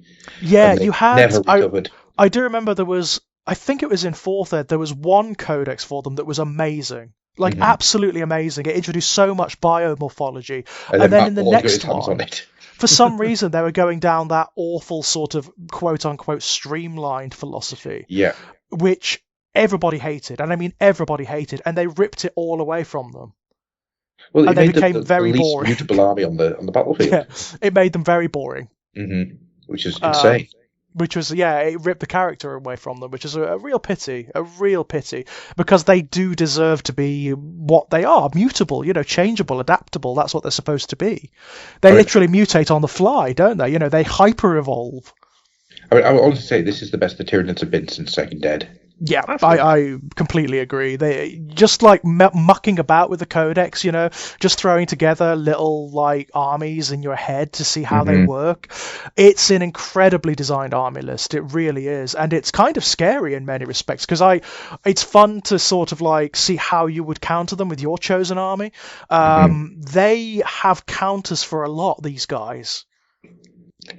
Yeah, if you're a psychic army like the Thousand Suns, you're going to have to really think about what you're going to do. Oh yeah, you do. I mean, I can definitely see counters for them in the Thousand Suns list, but you're going to have to work hard. You are going to have to work hard because they've got hard counters for it.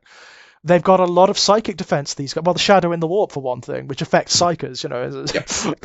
That's number one. But they've also got. I mean, one of the things I absolutely bloody love is the Synaptic link rule. Yes. Which basically means that you can cast psychic powers from one psyker that another psyker knows in the army. Really clever. I've seen that, yeah. You can link them together as well. You can actually create these like chains of abilities using the Synaptic link rule, and it's really bloody good. It's very effective if you can line it up right. Yeah.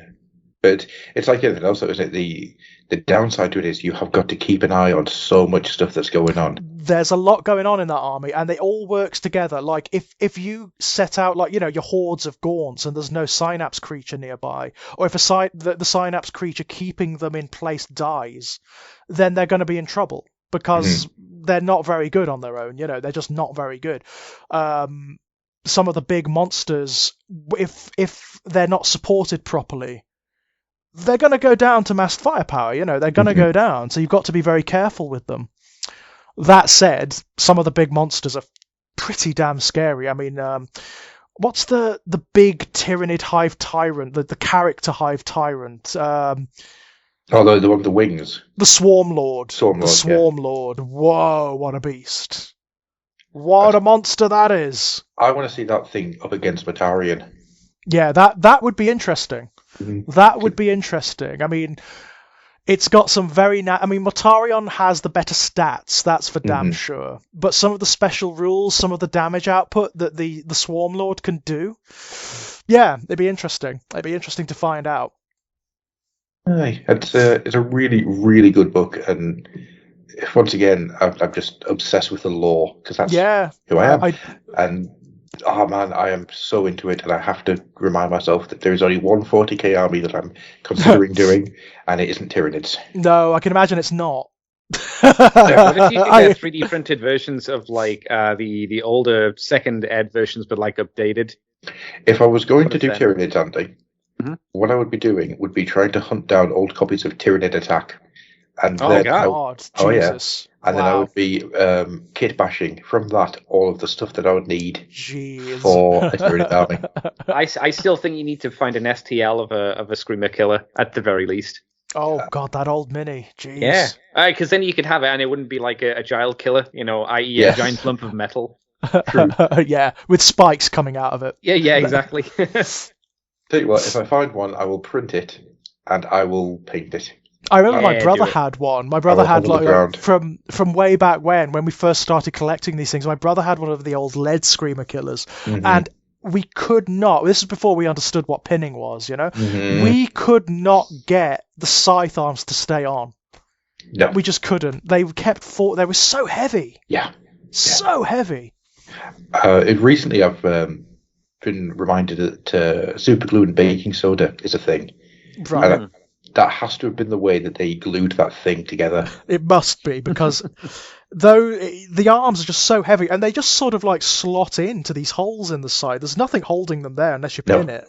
No. And I don't think they pinned them, because I think the pins would bend. Yeah. The sides are so damn heavy. Yeah. Just the sheer weight of the damn things, yeah. It's bizarre. I've no doubt. It's bizarre. But what I love is you can actually make Screamer Killers now. They're actually a unit in the book. Yeah. In fact, there are 4 different types of Carnifex in the book. There are 4 if you count Old One Eye, who is back. Yay. Everyone as a loves Old character. One Eye. Yeah, he's lovely. Everyone. Did you notice that in the Gene Stealer cults, there is a Gene Stealer cult that worships him? Yes, I did. They dig one of their own eyes out in emulation of him. Yeah, brilliant, right? Ultramar cults, isn't it? It's it's they're called the Sons of Behemoth. No, the Sons of Behemoth or something like that. Yeah. Absolutely brilliant. Love it. We're going to move on, because I've realised that time is getting on a little bit. Sure. Because I've got 2 stories I want to get into. Does anyone else have any other stories they want to get into this evening? The only other thing I can think of is the balance data slate introduced the Armor of Contempt rule, which just came out of nowhere. Nobody anticipated it. None of the rumour mongers talked about it. Nobody knew they were going to do it. And it's designed basically just to... It gets the Space Marines back in the game, effectively, because with the Tyranids, the Eldari, the Drukhari and whatnot, there's actually a lot of really nasty firepower flinging around out there. The Tau, obviously, bloody hell. So what the Armor of Contempt is, it's just a new rule, basically, which means that Astartes and Heretic Astartes, so Space Marines and Chaos Space Marines of all kinds, they reduce armor piercing by 1, and the armor piercing of any attack by 1. It may not seem a big benefit, but actually it's huge in combination with other things. Yes. It's absolutely huge. It makes Space Marines and certain forms of Chaos Space Marine phenomenally durable. So like Plague Marine units now, and certainly the Terminators like Blight Lords and Death Shroud are insanely durable now with this. On top of all the other rules they've got, their toughness 5, the fact that they reduce the damage of any incoming weapons by 1, all of the other stuff that they've got going on. They also reduce the armor piercing of weapons by 1 now. That is insane. Scarab Occult in the Thousand Sons, they were durable to begin with. Now, under certain circumstances, they have a 0+ save. What? Yep. If they're in cover and they're being attacked by damage 1 weapons, they have a 0+ save. So you actually can't hurt them with massed firepower. It is almost impossible now. Wow. Yeah. Wowzer. Yeah, it's pretty Rubrique have a built-in 5+ invulnerable save because of the Mark of Zeech thing.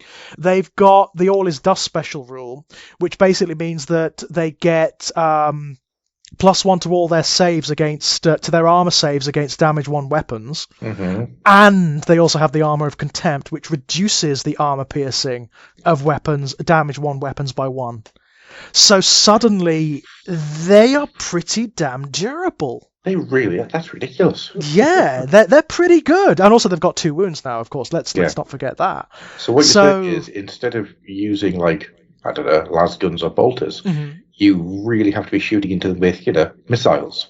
Something that's got like extra damage on it is what you want. That's what you want. But most massed firepower is not going to be that good against them. No. It's good. It really has emphasized these units and these armies. It's given them a little bit of a step up. Well, there's also some means that you can't just beat them with overwhelming Imperial guards. You need specialized units to take out a specialized army. That makes that's not a bad call. It makes sense. It makes an enormous amount of sense to me. It also gives us a little bit more of a standing against the likes of Tau and whatnot. It means we can actually stand up to them. Although there are certain things in the Tau Codex they do need to work on. They need to. The Storm Surge just needs to be redone from the ground up because it's ridiculous. Right, it's too much. It's utterly ridiculous. You could fling both Magnus and Mortarion at it at once, and it could still take them down. It's ridiculous. Right. It's like a Hyper Knight. It's got so many ultra high damage weapons on it. It's ridiculous. It is goddamn ridiculous. What's its weakness? It doesn't have one. That's the problem. Oh, the very Storm good. Surge. that's The not good. Storm No, no. Surge is a broken unit. It's a broken unit. Bless you. Thank you. Yeah. I mean, don't get me wrong, most of the Tau army I'm not that bothered by. There are ways I can see of taking it down, but the Storm Surge is like, no. I don't want to fight an army with a Storm Surge in it, thanks. No, that seems insane. Yeah, I could see them getting banned in tournament circuits, let's put it that way. It's that kind of unit, you know? Yeah, I'm going to have to look that one up. I'll have a read of the Tau. It's book the at some big point. Titan unit, basically. It's a Yeah. knight. It's the equivalent of like the Wraith Knight in the Eldari Codex, you know? And the Wraith Knight is nothing to sniff at. The Wraith Knight is an course not. absolutely stonking presence on the battlefield, that is, but it's nowhere near what the Storm Surge is. Nothing is. Absolutely nothing is. It's the sheer amount of weapons that it has. It's just laden with high damage, high volume firepower. It's durable. It can fire into close combat. It's ridiculous. All right, then what about if I had a shock attack gun and I could fill it with snotlings? That would be grand. Okay, But yeah. don't expect it to do anything to it. I don't want it to do anything to it. I want my snotlings to steal it. Yeah, they need to rethink that one. That is actually the best idea for an orc army. It's just it's a Tau army, but it's full of grots. But it's full of grots, yeah, so Yeah. you're using the Tau rules, but it's basically, yeah, I like that idea. Right, okay. I've got two things I want to bring up. I bet you all know what one of them's going to be. I wonder. But first of all, I want to talk about Necromunda, and to a smaller extent, Horus Heresy. Did you say Oh, yeah. Necromunda? Necromunda. Oh, there's a trick that they're missing, isn't it? Gorkamunda. Necromorka. Yeah, so we now know that Ash Wastes has a price of £180, which translates as $300. Mm-hmm. That's a lot. It's a lot of money. I mean, they are lovely. I mean, don't get me wrong, it's a lovely kit, but that's a lot of money. I'm going to say the same thing about the Horus Heresy. We have rumours that's going to come in about 200 to 240 for the Horus Heresy. Let's put aside the worth of what you get in the box, okay? Because you do get a lot of stuff in both boxes, and if you're buying them separately, you do get a massive saving. Mm-hmm. That's okay. That we're going to take that. We're going to put a little bubble over here because that is a very valid point, but it kind of doesn't work with what I want to talk about here. That is releasing these type of things right now, because I've got a horrible feeling that what we're going to see is Ash Wastes is probably the book is probably going to sell. The box I don't think will. What are you saying? Are you saying people don't have a spare £200 sitting around? I'm saying exactly that. I'm saying yeah. right now, as money is getting tighter and tighter and tighter in pretty much every household, a £200 box isn't going to sell well. Well, you know what makes it worse? I'm not sure if that's entirely true, because I think there will be enough scalpers that will get them and then be like, £400 for them. Yeah, they won't and sell. And people will buy them. I don't know about that. I think people will be jonesing enough to spend that much. Well, I mean, you can be jonesing as much as you want, but if you don't actually have that money spare, that's the thing. That's the point I'm making here. And they're not also. I mean, they're not the only big boxes that are coming out either. We've also got that Chaos Knight box set. It's gonna have to run like a similar price. Oh yeah, easily. And I was thinking about this the other day, which is why I brought it up here, where I hope. Obviously, this stuff was been in pre-production 3 years ago, right? This stuff will have been paid for 2 years ago. You can't do anything to stop it now. It's going to come out. It has to come out because everything's ready for it to come out. Of course. But I wonder if there's going to be any form of course correction as we go along and as we move forward. Are we going to start seeing smaller and smaller boxes get released?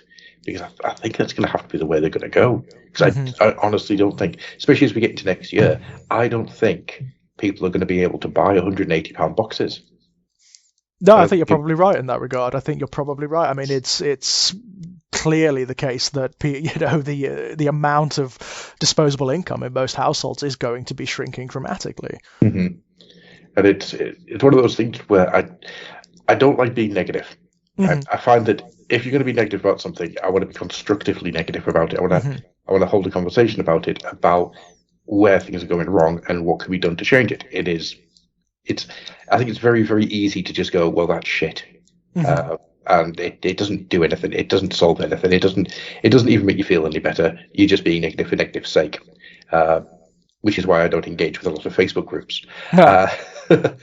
But in this case, I'm really struggling to see a positive outside of this stuff has to be the last of these really big boxes that they're going to do, because otherwise I just don't think they're going to sell. And if they don't sell, you're going to be losing a ton of money. I don't think that they won't sell in the long run. I think they will sell in the long run. Yeah. But it's going to be over 3 years rather than 6 months.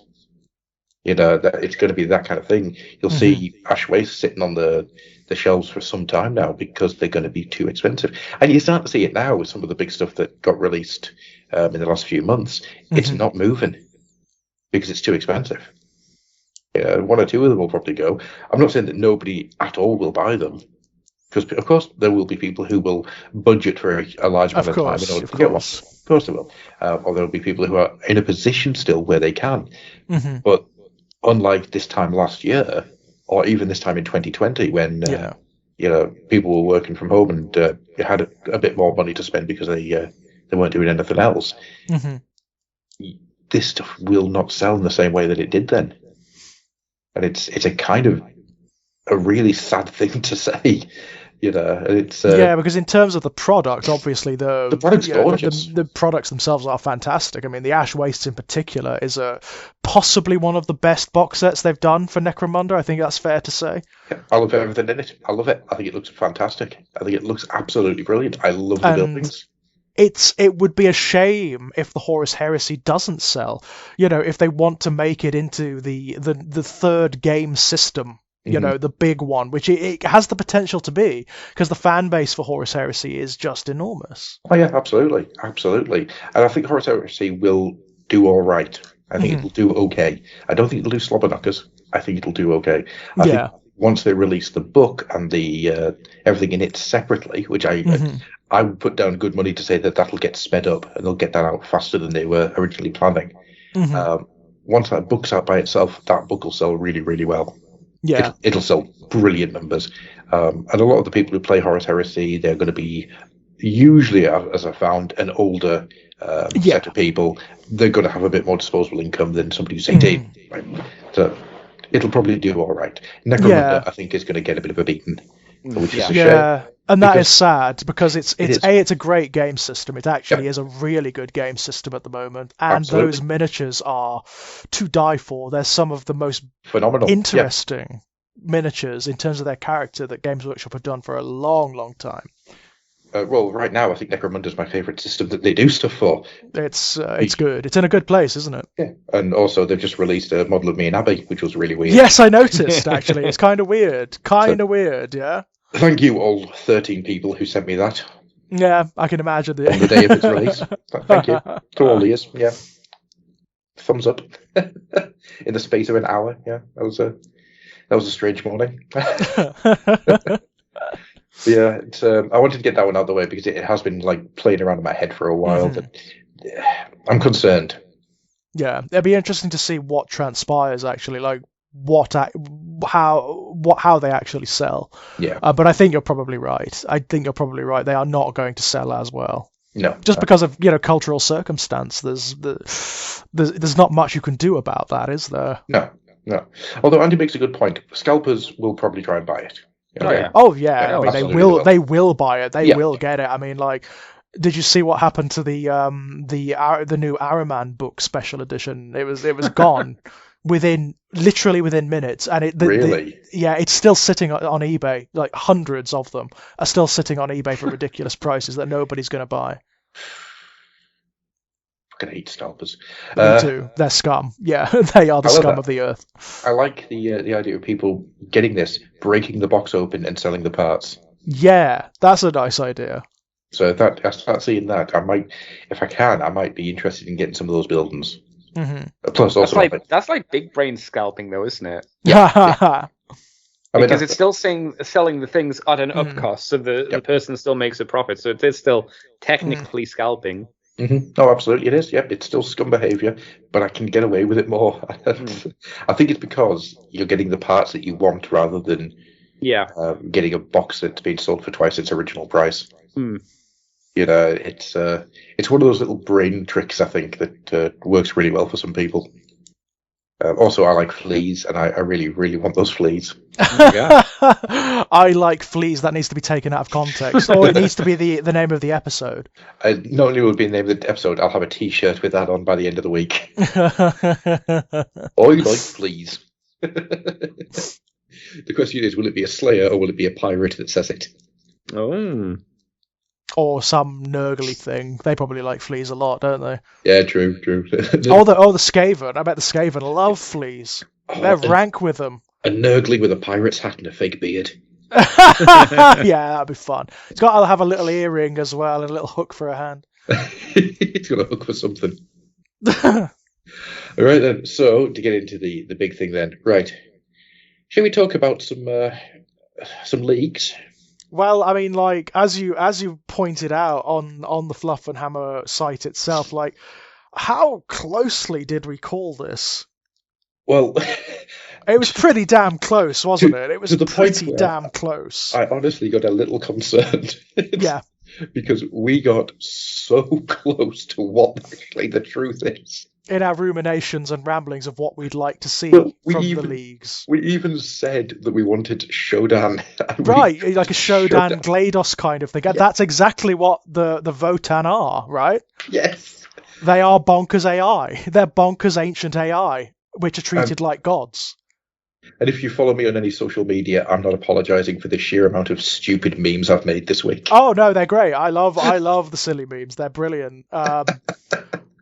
I mean, this is fantastic. I love this idea. I absolutely love this idea. As like a piece of science fiction horror, potentially, this is incredible. Yeah. So what we've got at the Ancestor Cores, these the Votann, they are these giant... Should we just call them AI? Because that's what they are. That's what they are, isn't it? They're AI, right? Yeah, they're supercomputers. They're huge amounts of different data nodes all pointed together to make repositories of massive amount of inherited wisdom and knowledge. And they're ancient. These are from like before the dark age of technology, right? These are from like when humanity first spread out amongst the stars, yeah? Yeah. These are like ancient. I mean, my feeling is we're going to see STCs. We're going to see like the original STCs. I've no doubt. I mean, like the Votann's relationship to their technology is going to be really interesting. So you're saying you'll get the old school Dreadnought style from Space Crusade? You know, I wouldn't be surprised to see something like that as a nice little like nod back to the old miniatures. You know, I wouldn't be surprised at all. Yeah, it opens up so many ideas in my head. What I find really interesting about them is that there's a lot of talk within this sort of background information that we've got, and we haven't had a huge amount. It's just a little bit about the Votann. Just little suggestions of what they are and how they work. Is that they talk about how there is everything from weapon specifications, military theory, genealogical data, science, philosophy, and of course STCs, the standard template constructs, not a sexually transmitted cat. And there is everything in there that makes me think these guys are going to be the makers behind the Men of Iron, aren't they? That wouldn't. Yeah, I mean that would make a lot of sense. That's what the Votann are going to end up being. They're going to be the AI behind the Men of Iron. Yeah, that would make enormous sense. And all I can think of are archetypes from like science fiction. I think of Am from I Have No Mouth That I Must Scream. I think of Shodan from System Shock. I think of GLaDOS from Portal. I think of Skynet from Terminator. You know, there's so many potentials for storytelling here, because these things, the Votann, are mad, aren't they? They're not just these ancient repositories. They've corrupted down the ages. Like bits of them have failed, and like their data cores have gone wonky and wrong. So I imagine some of them do actually believe they're gods. Yep. It's the potential is huge. it's just enormous. There's a lot of potential for horror here. There's lots of potential for science fiction shenanigans. I can't wait to see what they do with them. Culturally, I want to know what they're like. I want to know how the actual the leagues themselves respond to the Votan. You know, how do they regard them? Are they tools, or are they worshipped? Are they actually like gods to the leagues, or what? They are treated with utmost honor and respect. Mm-hmm. They are venerable. They are sacred to the kin, as gods are to the more spiritual races. Yeah. Well, this sounds bloody familiar to what I was writing for my my squat army, doesn't it? A little bit. Yeah. A little bit. Fuck's sakes. Mm-hmm. Honestly, this is getting weird.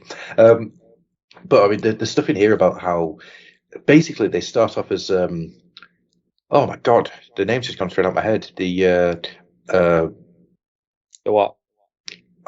The big supercomputer in the old Isaac Asimov stories. No, it's gone out of my head. God damn it. Tron? No. There's a massive supercomputer in the old Isaac Asimov stories that can basically tell you everything, and they used it for loads of different short stories. I can't remember off the top of my head. No, it's going to bother me until I remember. But I know it is an archetype that recurs again and again and again in science fiction, isn't it? Multivac. So they start off as multivac, and then by the time the 41st millennium starts drawing to a close, they're all Holly. And I'm in. I'm totally in. The idea that these things become eccentric over time, that they've developed personalities because they've all got all weird and strange. And eccentricities. I love it. Love it to bits. Not only that, from what you see, I don't know if you guys saw it or not, but in one of the pictures in the background, there's a fucking exosuit Terminator. Yes. Well, the leagues, I mean, they're going to have access to all of this, aren't they? All of the technology that's used technically, or like they're going to have access to the more primordial versions, like the versions that were even better than the ones that are being used now.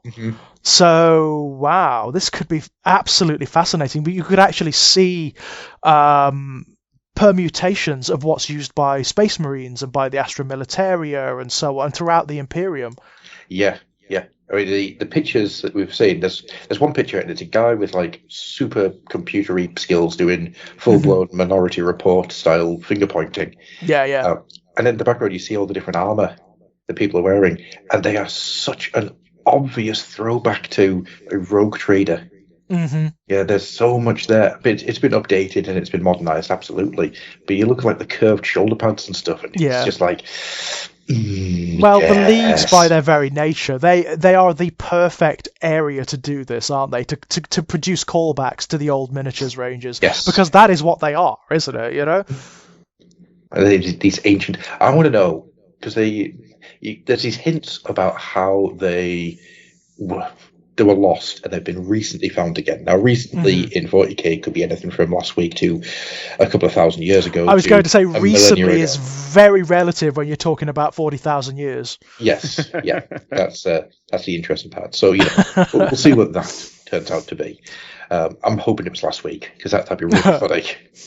So, it starts off last Friday. Some Space Marines came across some short people. That'd be great. But apparently it's because they've been disturbed, isn't it? Like they've been revealed again by things like the Cicatrix and all the upheavals in the galaxy. They've come to the fore again. Yeah, they were just over there trying to keep out of everyone's way. Now they're basically. That's so good. And also you see the stat line for them. The stat line is really interesting for just a basic guy. They're pretty good. They're basically Space Marines, yeah? Yeah, it's basically the firstborn Marine.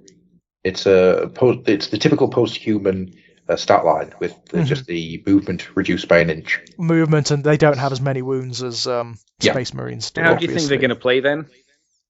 Hard to say at the moment. Hard to say. I mean, they're obviously going to emphasize firepower. I mean, that's definitely going to be a thing for them. But I'm imagining if they like the old squats, then it's going to be ordnance-based firepower. Yeah. Huge amounts of war machines just all clanked into place. Yeah. I mean, big war machines. That's got to be a thing for them. Big, clunky, like industrial war machines. I so want a floating head. Yeah, I want you them want to an actual Votan, yeah? Yep, I want You want Zardos. That's I why do you want changed your Zardos. image. Yep. That's why you changed your image everywhere to the floating head from Zardos. I've changed it again today. Have you? Because I realised from one of the bits of armour, and you're gonna have to hold my hand and come with me on a long journey here. It reminds me of Sean Connery in the old film Outland. I haven't seen that one. I don't know No, it. Very few people have. It's a great film, and it's Sean Connery doing a Wild West showdown in space. It's great. Okie dokie. It's really good. It's really a solid thriller. I like it a lot. But it reminded me of that, and I got thinking that if they are going to make them look super 70s, I am in. I mean, they're going to have a very particular aesthetic, aren't they? Because they can't look like, what's going on in the rest of the Imperium. Yep. Although they're going to have certain thematic links to them. Yeah. They can't look like the alien races or whatever. They're going to have their own thing. And, I mean, the miniature we have seen looks like they've done that beautifully. It looks great. Sorry. Bless you. Oh, thank you. It does, yeah. And as I say, it's having that really smooth armour over the vac suit. I think, the vac suit's a really smart way of doing it. I don't know. I wonder if anything's going to have the quilt flak. God! I don't think they will. I mean, it was very old school, that wasn't it? It was very 1980s. I don't think it would work now. It would look kind of silly. I don't think it looks silly. I just don't think it would look like it would work because it would be such an easy thing to shoot through. Maybe maybe they could apply the pattern to something else. Yeah, I think like a cape or a cloak or something. Maybe like as a shroud or something like that. Mm-hmm. I can definitely see ways to do it, but I'm just looking at the picture of the Hearthkin warrior, and he's just like, I fucking love his vac suit. He's great. I mean, he's a lovely little miniature. I'm wondering what archetypes they're going to bring back from the squats as they were. I mean, they're going to have bikers of some description because bikers were a big thing in the squats. Yeah. I wouldn't be surprised if bikers and quad bikes and stuff will be a thing. Yeah. It turns up. I am so excited to see these guys as as everything comes out for them. It's as I said the last episode. The only concern I've got is that they end up looking a little bit too much like the Caradron. And the more time I've kind of spent with this, the more time I've kind of started thinking that's not going to be the case. Yeah, the aesthetics we've got thus far are quite different from the Caradron. I mean, one of the more interesting things, hopefully, is that they'll be just close enough that you will be able to like create conversions and cross-pollinate a little bit. But from what we've seen, they're emphasizing a slightly different aesthetic with these guys. Yeah, 70s science fiction. Yeah, which is fun, right? I mean, I love that idea. Oh, absolutely. It makes me so happy to see that kind of curves and stuff come out. How have they managed to prevent their corruption by chaos and whatnot? How have they managed to insulate themselves against that kind of thing? Because it isn't going to be like the rest of the Imperium, I imagine. It's going to be very, very different. I don't think they're going to have the same strictures in place as the rest of Imperial society. It's going to be a very different societal and cultural system they have in place. No, I totally agree. I've got a feeling it'll be something along the lines of ancient big psychic beacons or something that just push the warp out. They use their technology, right? Yeah. Or maybe they're like dwarves in fantasy. Maybe they're just naturally resistant to chaos, Maybe, but that kind of takes them into the Tau, doesn't it? I suppose it does, yeah. Which I don't think anybody else uses technology to keep the warp out, do they? No, I don't think they do, really. I mean, the Necrons don't need to, because they just don't have any presence in the warp at all. It's interesting. Are they going to have like the old psychers they used to have? Oh, the ancestors. The ancestors, yeah. Oh dear me. Who were like the truly ancient. Yeah. The really like physically decrepit. There we go. That's what the big floating head should be. The big floating head should be a load of like ancestor bodies shoved into it, and when it opens its mouth, instead of guns, it just throws corpses out. But it don't have a giant head. You could just get like a load of Funko Pops and actually make use of them. I ain't putting anybody to Funko Pops. Well, don't worry, no one else is, but you can just chop the heads off them. I mean, I know exactly what like everyone out there is thinking who used to like collect the epic squats. Is there going to be a land train? I'm going to say yes. Yeah, because it's so iconic, isn't it? Yeah. It is such an iconic image. It's got to be like their featured model or something like that. I think so. Well, I think so. It's already happened, in case no one's seen it, and it happened over in Necromunda. They've made a this was a kit-bashed one, wasn't it? No. There's a vehicle coming which can be built in such a way where you can just keep putting another one behind it. Oh, right, you could put carriages on it. Yeah. Oh, that's interesting. To make a long man train. And the tenor says that would be the precursor to what these guys are getting. Yeah, and that's going to be interesting as well, because there aren't any vehicles in 40k like that. No, there isn't. Where there are trains and carriages and things. It's going to have its own movement rules. Yes, because it'll have all this stuff behind it. Yeah. Oh, you're going to have to get out a protractor to see how much it can turn. Yeah, something like that. Yeah, you get a protractor that's also a blast template. Yeah. Oh, are they also? Do you think they're also going to have like the Zeppelins that the squats used to have? I don't think they'll have the Overlord Zeppelins. No, I think that's too close to the character. It's too close. Yeah, it's too close. Interesting. I mean, they are going to have flyers of some description. I've no doubt of that. I mean, the old Scots had gyrocopters in Epic. They didn't they? The Goliath cannon, the Cyclops super heavy weapon. Yeah, vehicles. Yeah. So I mean, there's all that stuff you can go Oddly enough, I think there's at least 2 vehicles or units from the Space Marine lines which they should adopt into them. The teddy bear suits, the Centurions, they'd work really well with the squats. And oddly enough, the go-karts, the Primaris go-karts would work really well for the squats as well. Agreed, yeah. They would, yeah. They're right in character for the squats. Yeah, so. Much more than the Space Marines. And no one's ever thought that those things look good for Space Marines. I don't think, anyway. No. I think maybe the baby carriage from the Grey Knights would also kind of work for the for the squads. The baby carriage. The baby carriage would be so good with these little guys. Again, I think it kind of makes sense, especially because you could say the suit is controlled by an AI and the squad does some of the maybe he does the engineering on the mech, but the mech does most of the fighting. I don't know. That kind of thing, yeah, absolutely. They've got to be kind of integrated into their technology to a certain degree. Well, they say that, don't they, in the little background bit, that there is a lot of stuff that's ran by the Photon. Just trying to find it.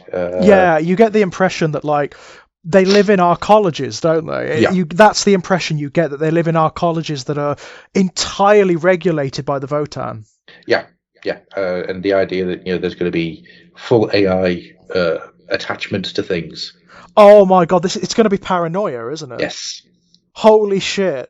Friend computer. You actually are going to get stories of our colleges going wrong, aren't you? Oh yeah. Of course you are, because it's 40k, right? It's grimdark. Mm-hmm. They are going to borrow stuff from paranoia. I guarantee you that's going to happen. Well, I was already considering the idea that when I do, I was going to say if, don't be stupid. When I do these guys, that their Votan will be friend computer. Brilliant, absolutely brilliant. And they've got to be hyper polite to it all the time, right? Absolutely. Not only that, but everybody else will be classified as a communist. Yeah, what would be the equivalent in 40k? Well, heretic, I suppose, wouldn't it? Yeah, no, I'm thinking I might just go full out communist. Space communist. Just using these weird words that nobody else in the 40k because of course the Votan would know that word. Yes. Actually, that does make sense, because the Votan would understand what that means. They'd hate the Tau then. They'd be they'd hate the Tau. The ultimate enemy then for the Votan. It'd be great. Yeah. I like the idea that like one of the battle charges is called fucking commies, and it's like all the Votan just run forward. You get charge bonus against Tau. Against Tau. Against Tau specifically. That'd be fun. You get bonuses against the Storm Surge. Yeah, it's the only army that strong counters it. It just goes, no, it doesn't work. Best of luck. It's just this big bomb that just says "dirty commie," and it just throws in the Storm Surge. Oh, there you go. You could get Liberty Prime from Fallout, one of the Fallout games. Fallout 3, yeah. America stands strong. Destroy the communist threat. All the communists must be destroyed. Freedom is the only freedom right of all beings. I can't remember all of his dumb words, but Liberty Prime had some great sayings, and I'd be okay with that. I guess the problem with having something like Liberty Prime is Liberty Prime looks too much like a knight, like a knight anyway. That'd be fun. You have the big giant head, but it's got knight legs. There you go. Yeah. Oh, giving it like a centaur body would be quite fun. Oh, I think I'm not sure giving that it- would work, but it could be Giving it like interesting. the Chaos Defiler, the spider engine. That'd be grand, wouldn't it? That'd Yeah. be fantastic. No, it's just got a wheelchair. It's like a horse wheelchair. Oh, it goes no. along on tracks, like tank tracks. No, you need to get one of those old fingerboards from the early 2000s. Stick I it on want it that. to float. I don't Yeah, know why. oh, I've got yeah. a real thing about it floating on some sort of anti-grav thing. Yeah, absolutely. That's very much what I see. I basically see the like the living tribunal coming, floating in. Although I do immediately think of a line from the Venture Brothers cartoon, which is "Who died and made you the big floating head of everything." Actually, is this picture got two heads? Oh yeah, the one that's on the Warhammer Community. Yeah, it's got two faces. Certainly, it's got like multiple faces. Well, I've got another stupid meme to do now. To me, that reminded me of the Ray Lucaria helmets. Oh yes, That's yeah. what that reminded me of. See, I'm more thinking of just writing guilty or innocent. Oh no, Quintesson's Yeah. brilliant. Oh dear. We need a unit of squats that use the single-wheeled segways as well. Seg slays. Is that what they're called? I don't know what they're called. Well, I know that's they're a right. thing and they're stupid. Well, they're called segways, but I'm going to call them seg slays from now on. It has to be the single-wheeled ones because they're Yeah. way more dangerous than a normal segway. We are the power wheels. Oh, you could make them the things from Return to Return to Oz. Are you talking about what- the wheelers? Yeah, the wheelers. Yeah, make them into some wheelers. There's your fast Oh. attack troops. They're actually like leagues. They're squats that have got wheels for hands and feet. Yeah, they lean forward and they got a big gun on their spine. Oh god, their beards would drag along the ground. I'm more thinking God, of, cleaning that would be a nightmare, wouldn't it? I'm thinking more of instead of having actual bikes, they'll just kneel down like Cykill and just drive forward that way. Yeah. Just holding a wheel between their hands. Oh my god. Oh, GoBots. GoBots are actually a really good kind of like parallel for the leagues, aren't they? Because they were actually integrated into their technology. They used to Very be true. organic once upon a time, didn't they? Oh, Isn't no. that their origin, the GoBots? It is. Don't make me make GoBot-based squats. GoBot-based squats. I'll do it. I like that idea. That's just stupid enough for me to get into. GoBot-based squats. Yeah, love it. Having one of them with a 5 o'clock shadow and no beard. I was Oh, going to no. say, yeah. Oh dear. But yeah, I am super excited for these guys. The leagues of course. Otan are really getting my interest. I can't believe they did it. No. There's a part of me that was always very cynical about them releasing squats for some reason, re-releasing them. I think now all bets are off. There is nothing that would surprise me about anything that comes back from the past or anything new now either. Although I think it's neat, very cool that they're doing it, I also think it's really frustrating that they're doing it as well because there's so many. Like, imagine you're an Imperial Guard player Yeah, Mhm. yeah. and you're just going, when? Yes, they When? have kind of like the leagues have kind of stolen their thunder a bit. Well, yeah, it's just like there are quite a few Xenos races and human races that need updates, and we've said this before. Mhm. And again, they've been shelved for a new race, and again, Yeah. it's really cool that the squats have come back. Nothing to be taken away from that. It's Mhm. great, but there are established fans already who deserve, I think, their models to be updated, and there's a market to updating the models as well. You know, you can make them, God, yeah. especially I mean, with the Astro Militarum of the Imperial Guard. You got hundreds of tanks that they need. You got hundreds of just foot soldiers to make as well. it is. You know, It loads. is one of those ranges that Yeah. hasn't had a meaningful update for entire editions. Yeah.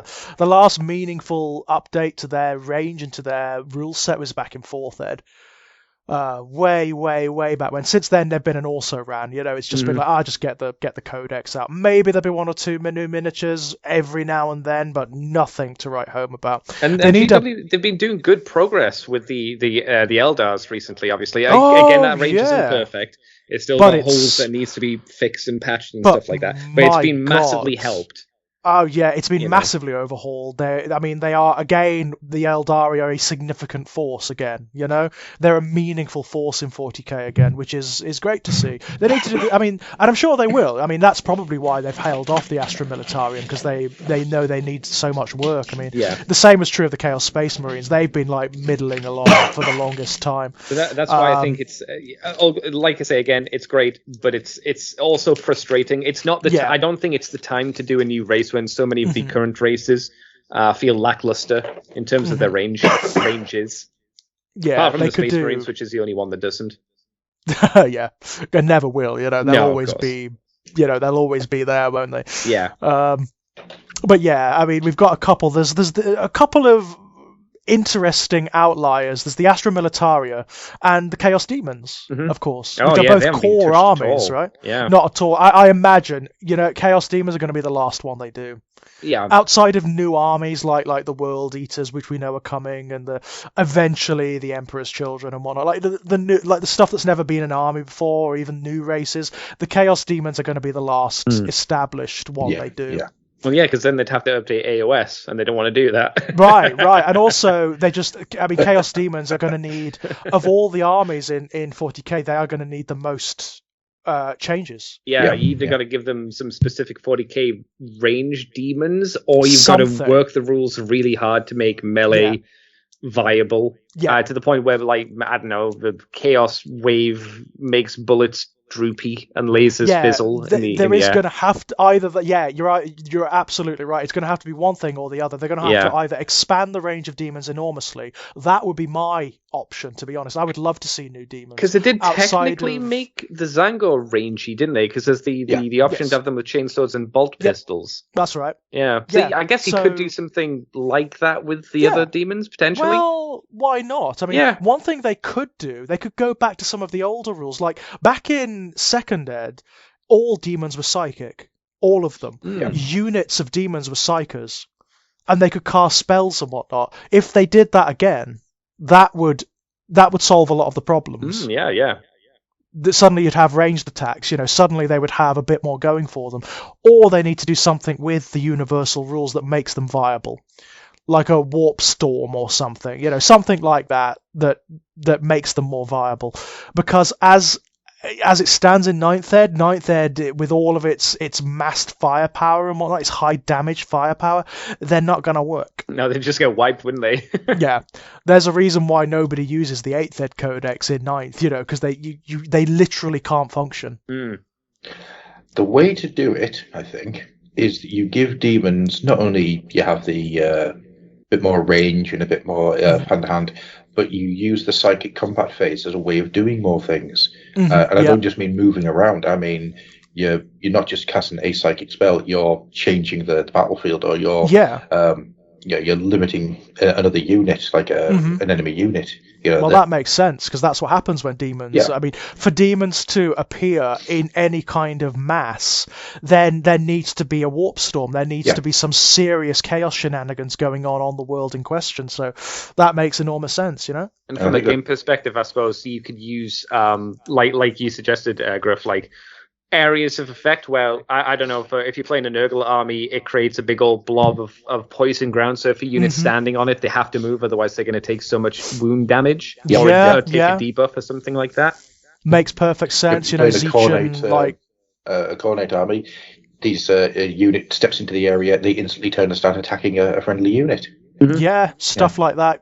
Makes perfect sense. And stuff like that could potentially work for match play as well, because it would force units who could just sit on a point and shoot you at range, and it would force them to move off the point, otherwise they could lose that entire unit. Absolutely. Slaanesh is quite easy in that regard. You use psychological effects, so maybe units can't shoot at them because unless they pass a leadership test or something, because they find them too alluring or whatever.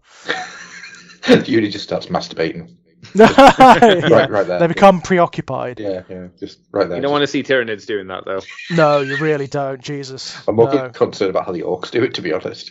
Well, violently, very. I was going to say. Also, they reproduce asexually, don't they? So like, the orcs just you cast it on orcs, they just stop and just start popping new orcs out.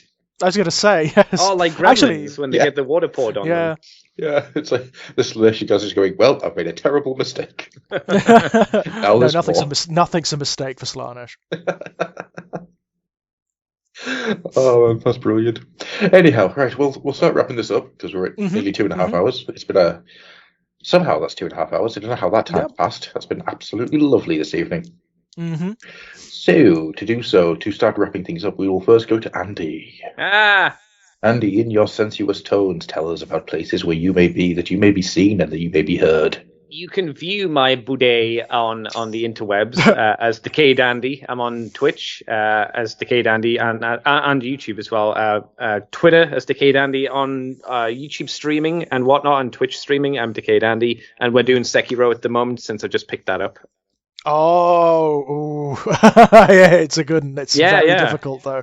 Yeah, I just got past the first ogre boss, and that was quite interesting. Yes. It wasn't too bad. It wasn't too difficult, which was nice. But it's weird because I've never heard a Souls game with so much dialogue between characters. It's weird. odd, isn't it? It's strange. It actually is a bit jarring, isn't it? Very much it's so. like, what's going on? Why are people talking? Like, that doesn't happen in a Wolf's not a Souls great game. conversationalist, but he says words to people. I'm like, oh my god, they react to him.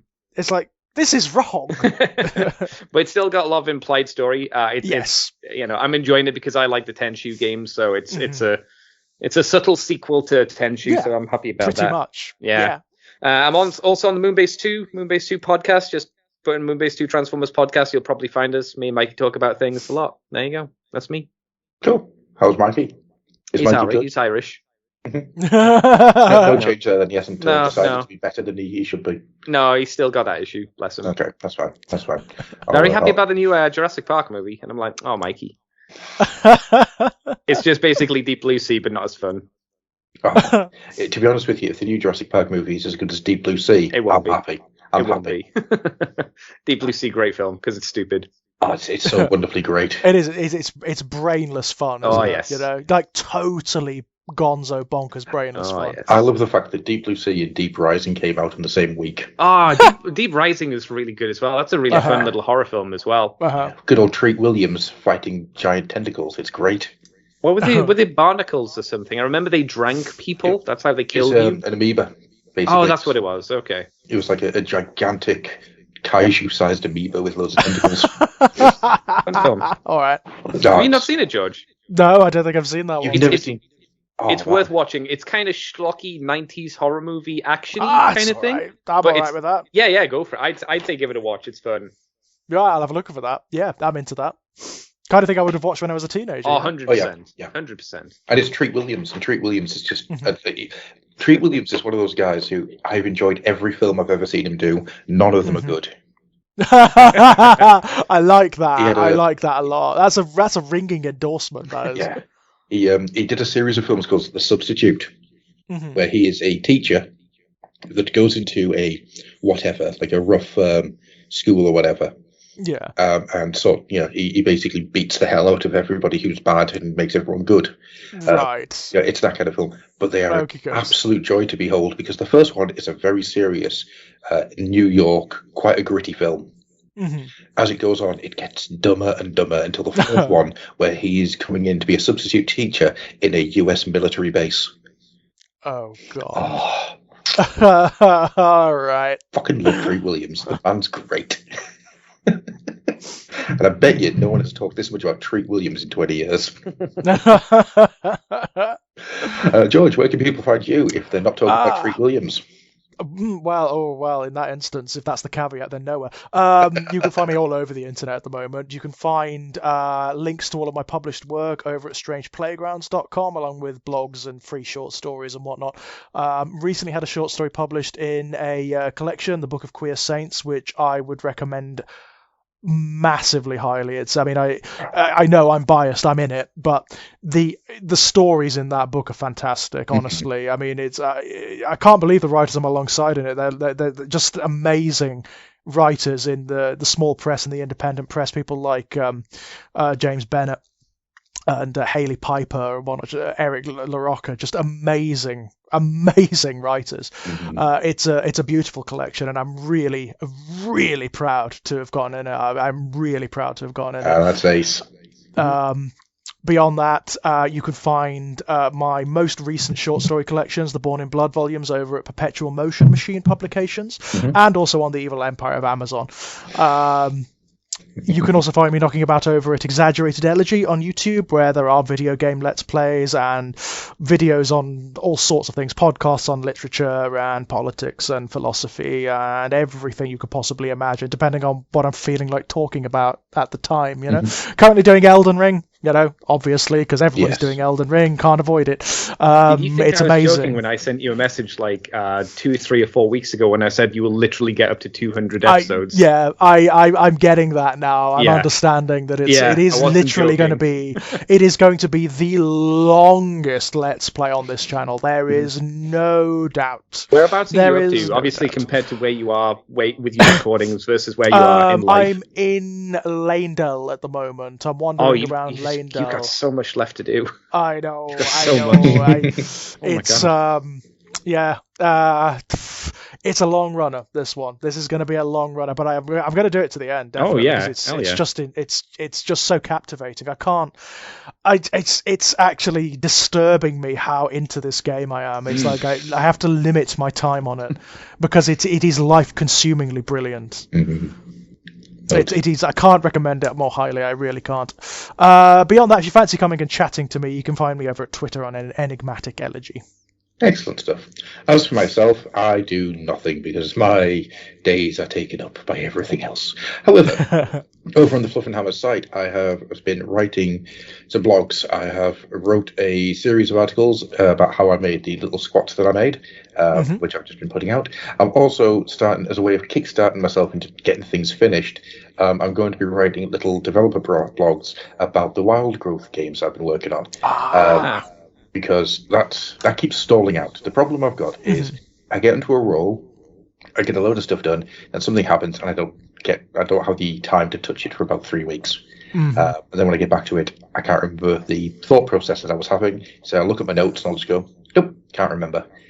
So I'm thinking if I do it this way, if I write little blogs which will go into the different factions, the world that I've built, my idea for how the rule sets are going to work, it's going to help me tie all this stuff back together again and get the next draft done. Because the next draft is looking like it's going to probably be the first proper workable draft with all the rules and everything in it, which will be really nice. I just need to get that stuff back into my head and get myself into the right mindset to do it. Which is because it's really difficult to write rules and a world. I can imagine. As one person. Yeah, and from then, scratch. And then draw all the art to go with it. And write all the fiction that goes into it as well. You know what the problem is going to be? Once you get the rules out and you give them to people and they break them, and you go, I didn't even fucking consider that. Because that's what happens. I mean, that's just what happens when it goes into game development. That always happens. Absolutely. Of course. And then I'll have to take it back and I'll rework and you'll the fucking entire hate thing. those people who played it. You're like, piece of shit. Well, first of all, I'll skin them, then I'll thank them. Exactly. Yeah. Thank you, Corpse, for all your work. What else has been happening on the Fluffenhammer site? There has been a collection of book reviews, which has been a real pleasure. I've been really getting into writing these. This is lots of fun. I've done Dynasty of Monsters. I've done Infinite and the Divine, where I realised whilst writing the review that Infinite and Divine is actually the only 40k camp comedy book. Yeah. Yeah, I can see that, yeah. There aren't that many of them. Nope. And also, I've managed to get Arbiter Ian doing it for his monthly book club, so I'm looking forward to seeing how that works. Brilliant stuff. Tee-hee. Apparently he was hating it, so I don't know if we can be friends. Did he say why? No, it was just a throwaway line. So Oh, okay. I was going to say. I'm really hoping that Ian and Mira really enjoy it, because it's such a great story. What else have we done? Done them, did Krakenos Avatar of Destruction, done a few. And instead of reviewing the book as it is, I try to review how it made me think and feel and look at things. So, I've just finished. You should do Nemesis. That would be the review. Just that noise. Just. Yeah. What a palate cleanser if you think you've read too much good stuff and you need to reassess, like, so what makes this good? Like, are they all just too good? Is this the baseline? Just go back and then you can reset and go, oh no, this one It's not a good one. Okay, No, I know it is these ones not. are good. Don't worry. I've just finished. I've got halfway through Gazgul Thracker, Prophet of the War before I gave up with it. You could do Araman the Exile. I've started listening to that. Oh, yeah. that's good. That'd be That's good. I'm That'd be enjoying good that with so it. far. Yeah, the John French is a stunner. He's a stone cold stunner. Those Araman books are very good. I haven't gone They're through a lot of very it, good. obviously, but from the parts I have gone through, I'm like, oh, okay. Yeah. Is he still calling himself Hawkos? No, he's just taken over the ship, and So he's come out of his funk then. yeah, he's He's not sitting there feeling sorry for himself. He's kind of forced to, but he's got his little band of renegades who are just like, is he worth like swearing out oaths to? And it's like, I guess we'll see, won't we? That's kind of where it's yeah, gone. but half of them haven't got any choice, have they? Sort of like, Pretty oh much. well, we haven't got anything else going on, you Yeah, know. So pretty much. why not, you know? The next one I'm thinking of doing is going to be Dark Harvest. Oh, because that's a good one. I love that book really so much. Yeah. Yeah, it's a But good. then I'm thinking after that I might have a go at doing the Orfeo trilogy, just because those stories are amazing. Mhm. And I've just written the one for the Conrad cycle, I could do with reading some old Warhammer that was good, rather than Warhammer which I remember being good, but is actually But awful. it's actually pretty bad. Godrix and Felix. Godrix and Felix. I was tempted, but honestly, that it would just be like me gushing Yeah. because I love those books. But anyhow, 'cause they're letters. They're great fun. They're just pulp fun, and I Apart love from them. the first one, which is a little bit ropey. But apart from that. Have you got into Still Vampire finding Slayer its yet? feet, yeah. No, I because I spent my my voucher on Araman. I might be getting. I still. What was the one after Dragon Slayer? Is it Vampire after that? Because I think No, there are it's- two. It's Dragon Slayer, Beast Slayer, Vampire Slayer. Okay, so I'm behind on two. Yeah, Demon Slayer, Dragon Slayer, Vampire Slayer. Yeah, my Beast idea Slayer, was to Vampire get Slayer, the Araman one, then I'm going to go for Gotrix and Felix, then get Araman 2, and then catch up on Gotrix and Felix completely. Yeah, that makes sense. Yeah, we haven't finished Vampire Slayer yet, but it's the last one I remember reading from the original time I was getting into them. This is where I fell off when Vampire Slayer came out. I still wonder what they're going to do when they catch up to the ones they've already done. Are they just going to re-release them, or what? Nah, I think they'll just leave them out. Yeah, I think they might just leave them out because it's the same narrator and everything, so there's no Is point. it? Yeah, Okay. still Keeble, so they're not going to change it. No point. So yeah, just get them all out. Yeah, I just want them to do like an anthology of all the short stories that haven't been done yet. I could see them doing that last, maybe. Yeah, because there's a really fun little story of Felix and Gotrek meeting an ogre man-eater, and it's quite good. Challenges Gotrek to an eating contest. It's really fun. So, with all that being said, we are going to get out of here. Thank you so much to everyone who has listened, if indeed you still are. You can find the Fluffenhammer at fluffenhammer.com. You can find us on YouTube at the Fluffenhammer. You can find us on you can find us on Patreon at patreon.com/the Fluffenhammer. You can find us anywhere that your little heart desires. Goodbye. Bye-bye. Blame you for the moonlit nights and the dream that died with the eagle's flight. I blame you for the moonlit nights when I wonder why are the seas still dry. Don't blame the sleeping satellite.